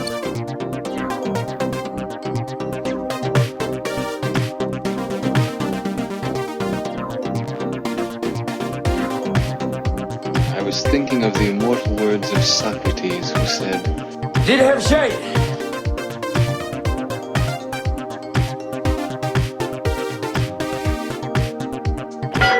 Bring out the dead.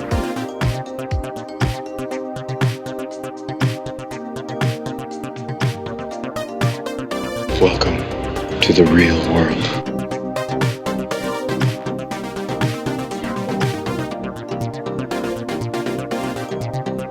I am a HAL 9000 computer. Groovy.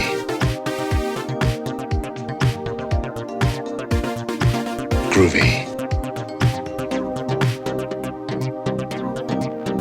Let me put it this way, Mr. Amer. The 9000 series is the most reliable computer ever made. No 9000 computer has ever made a mistake or distorted information. We are all, by any practical definition of the words, foolproof and incapable of error.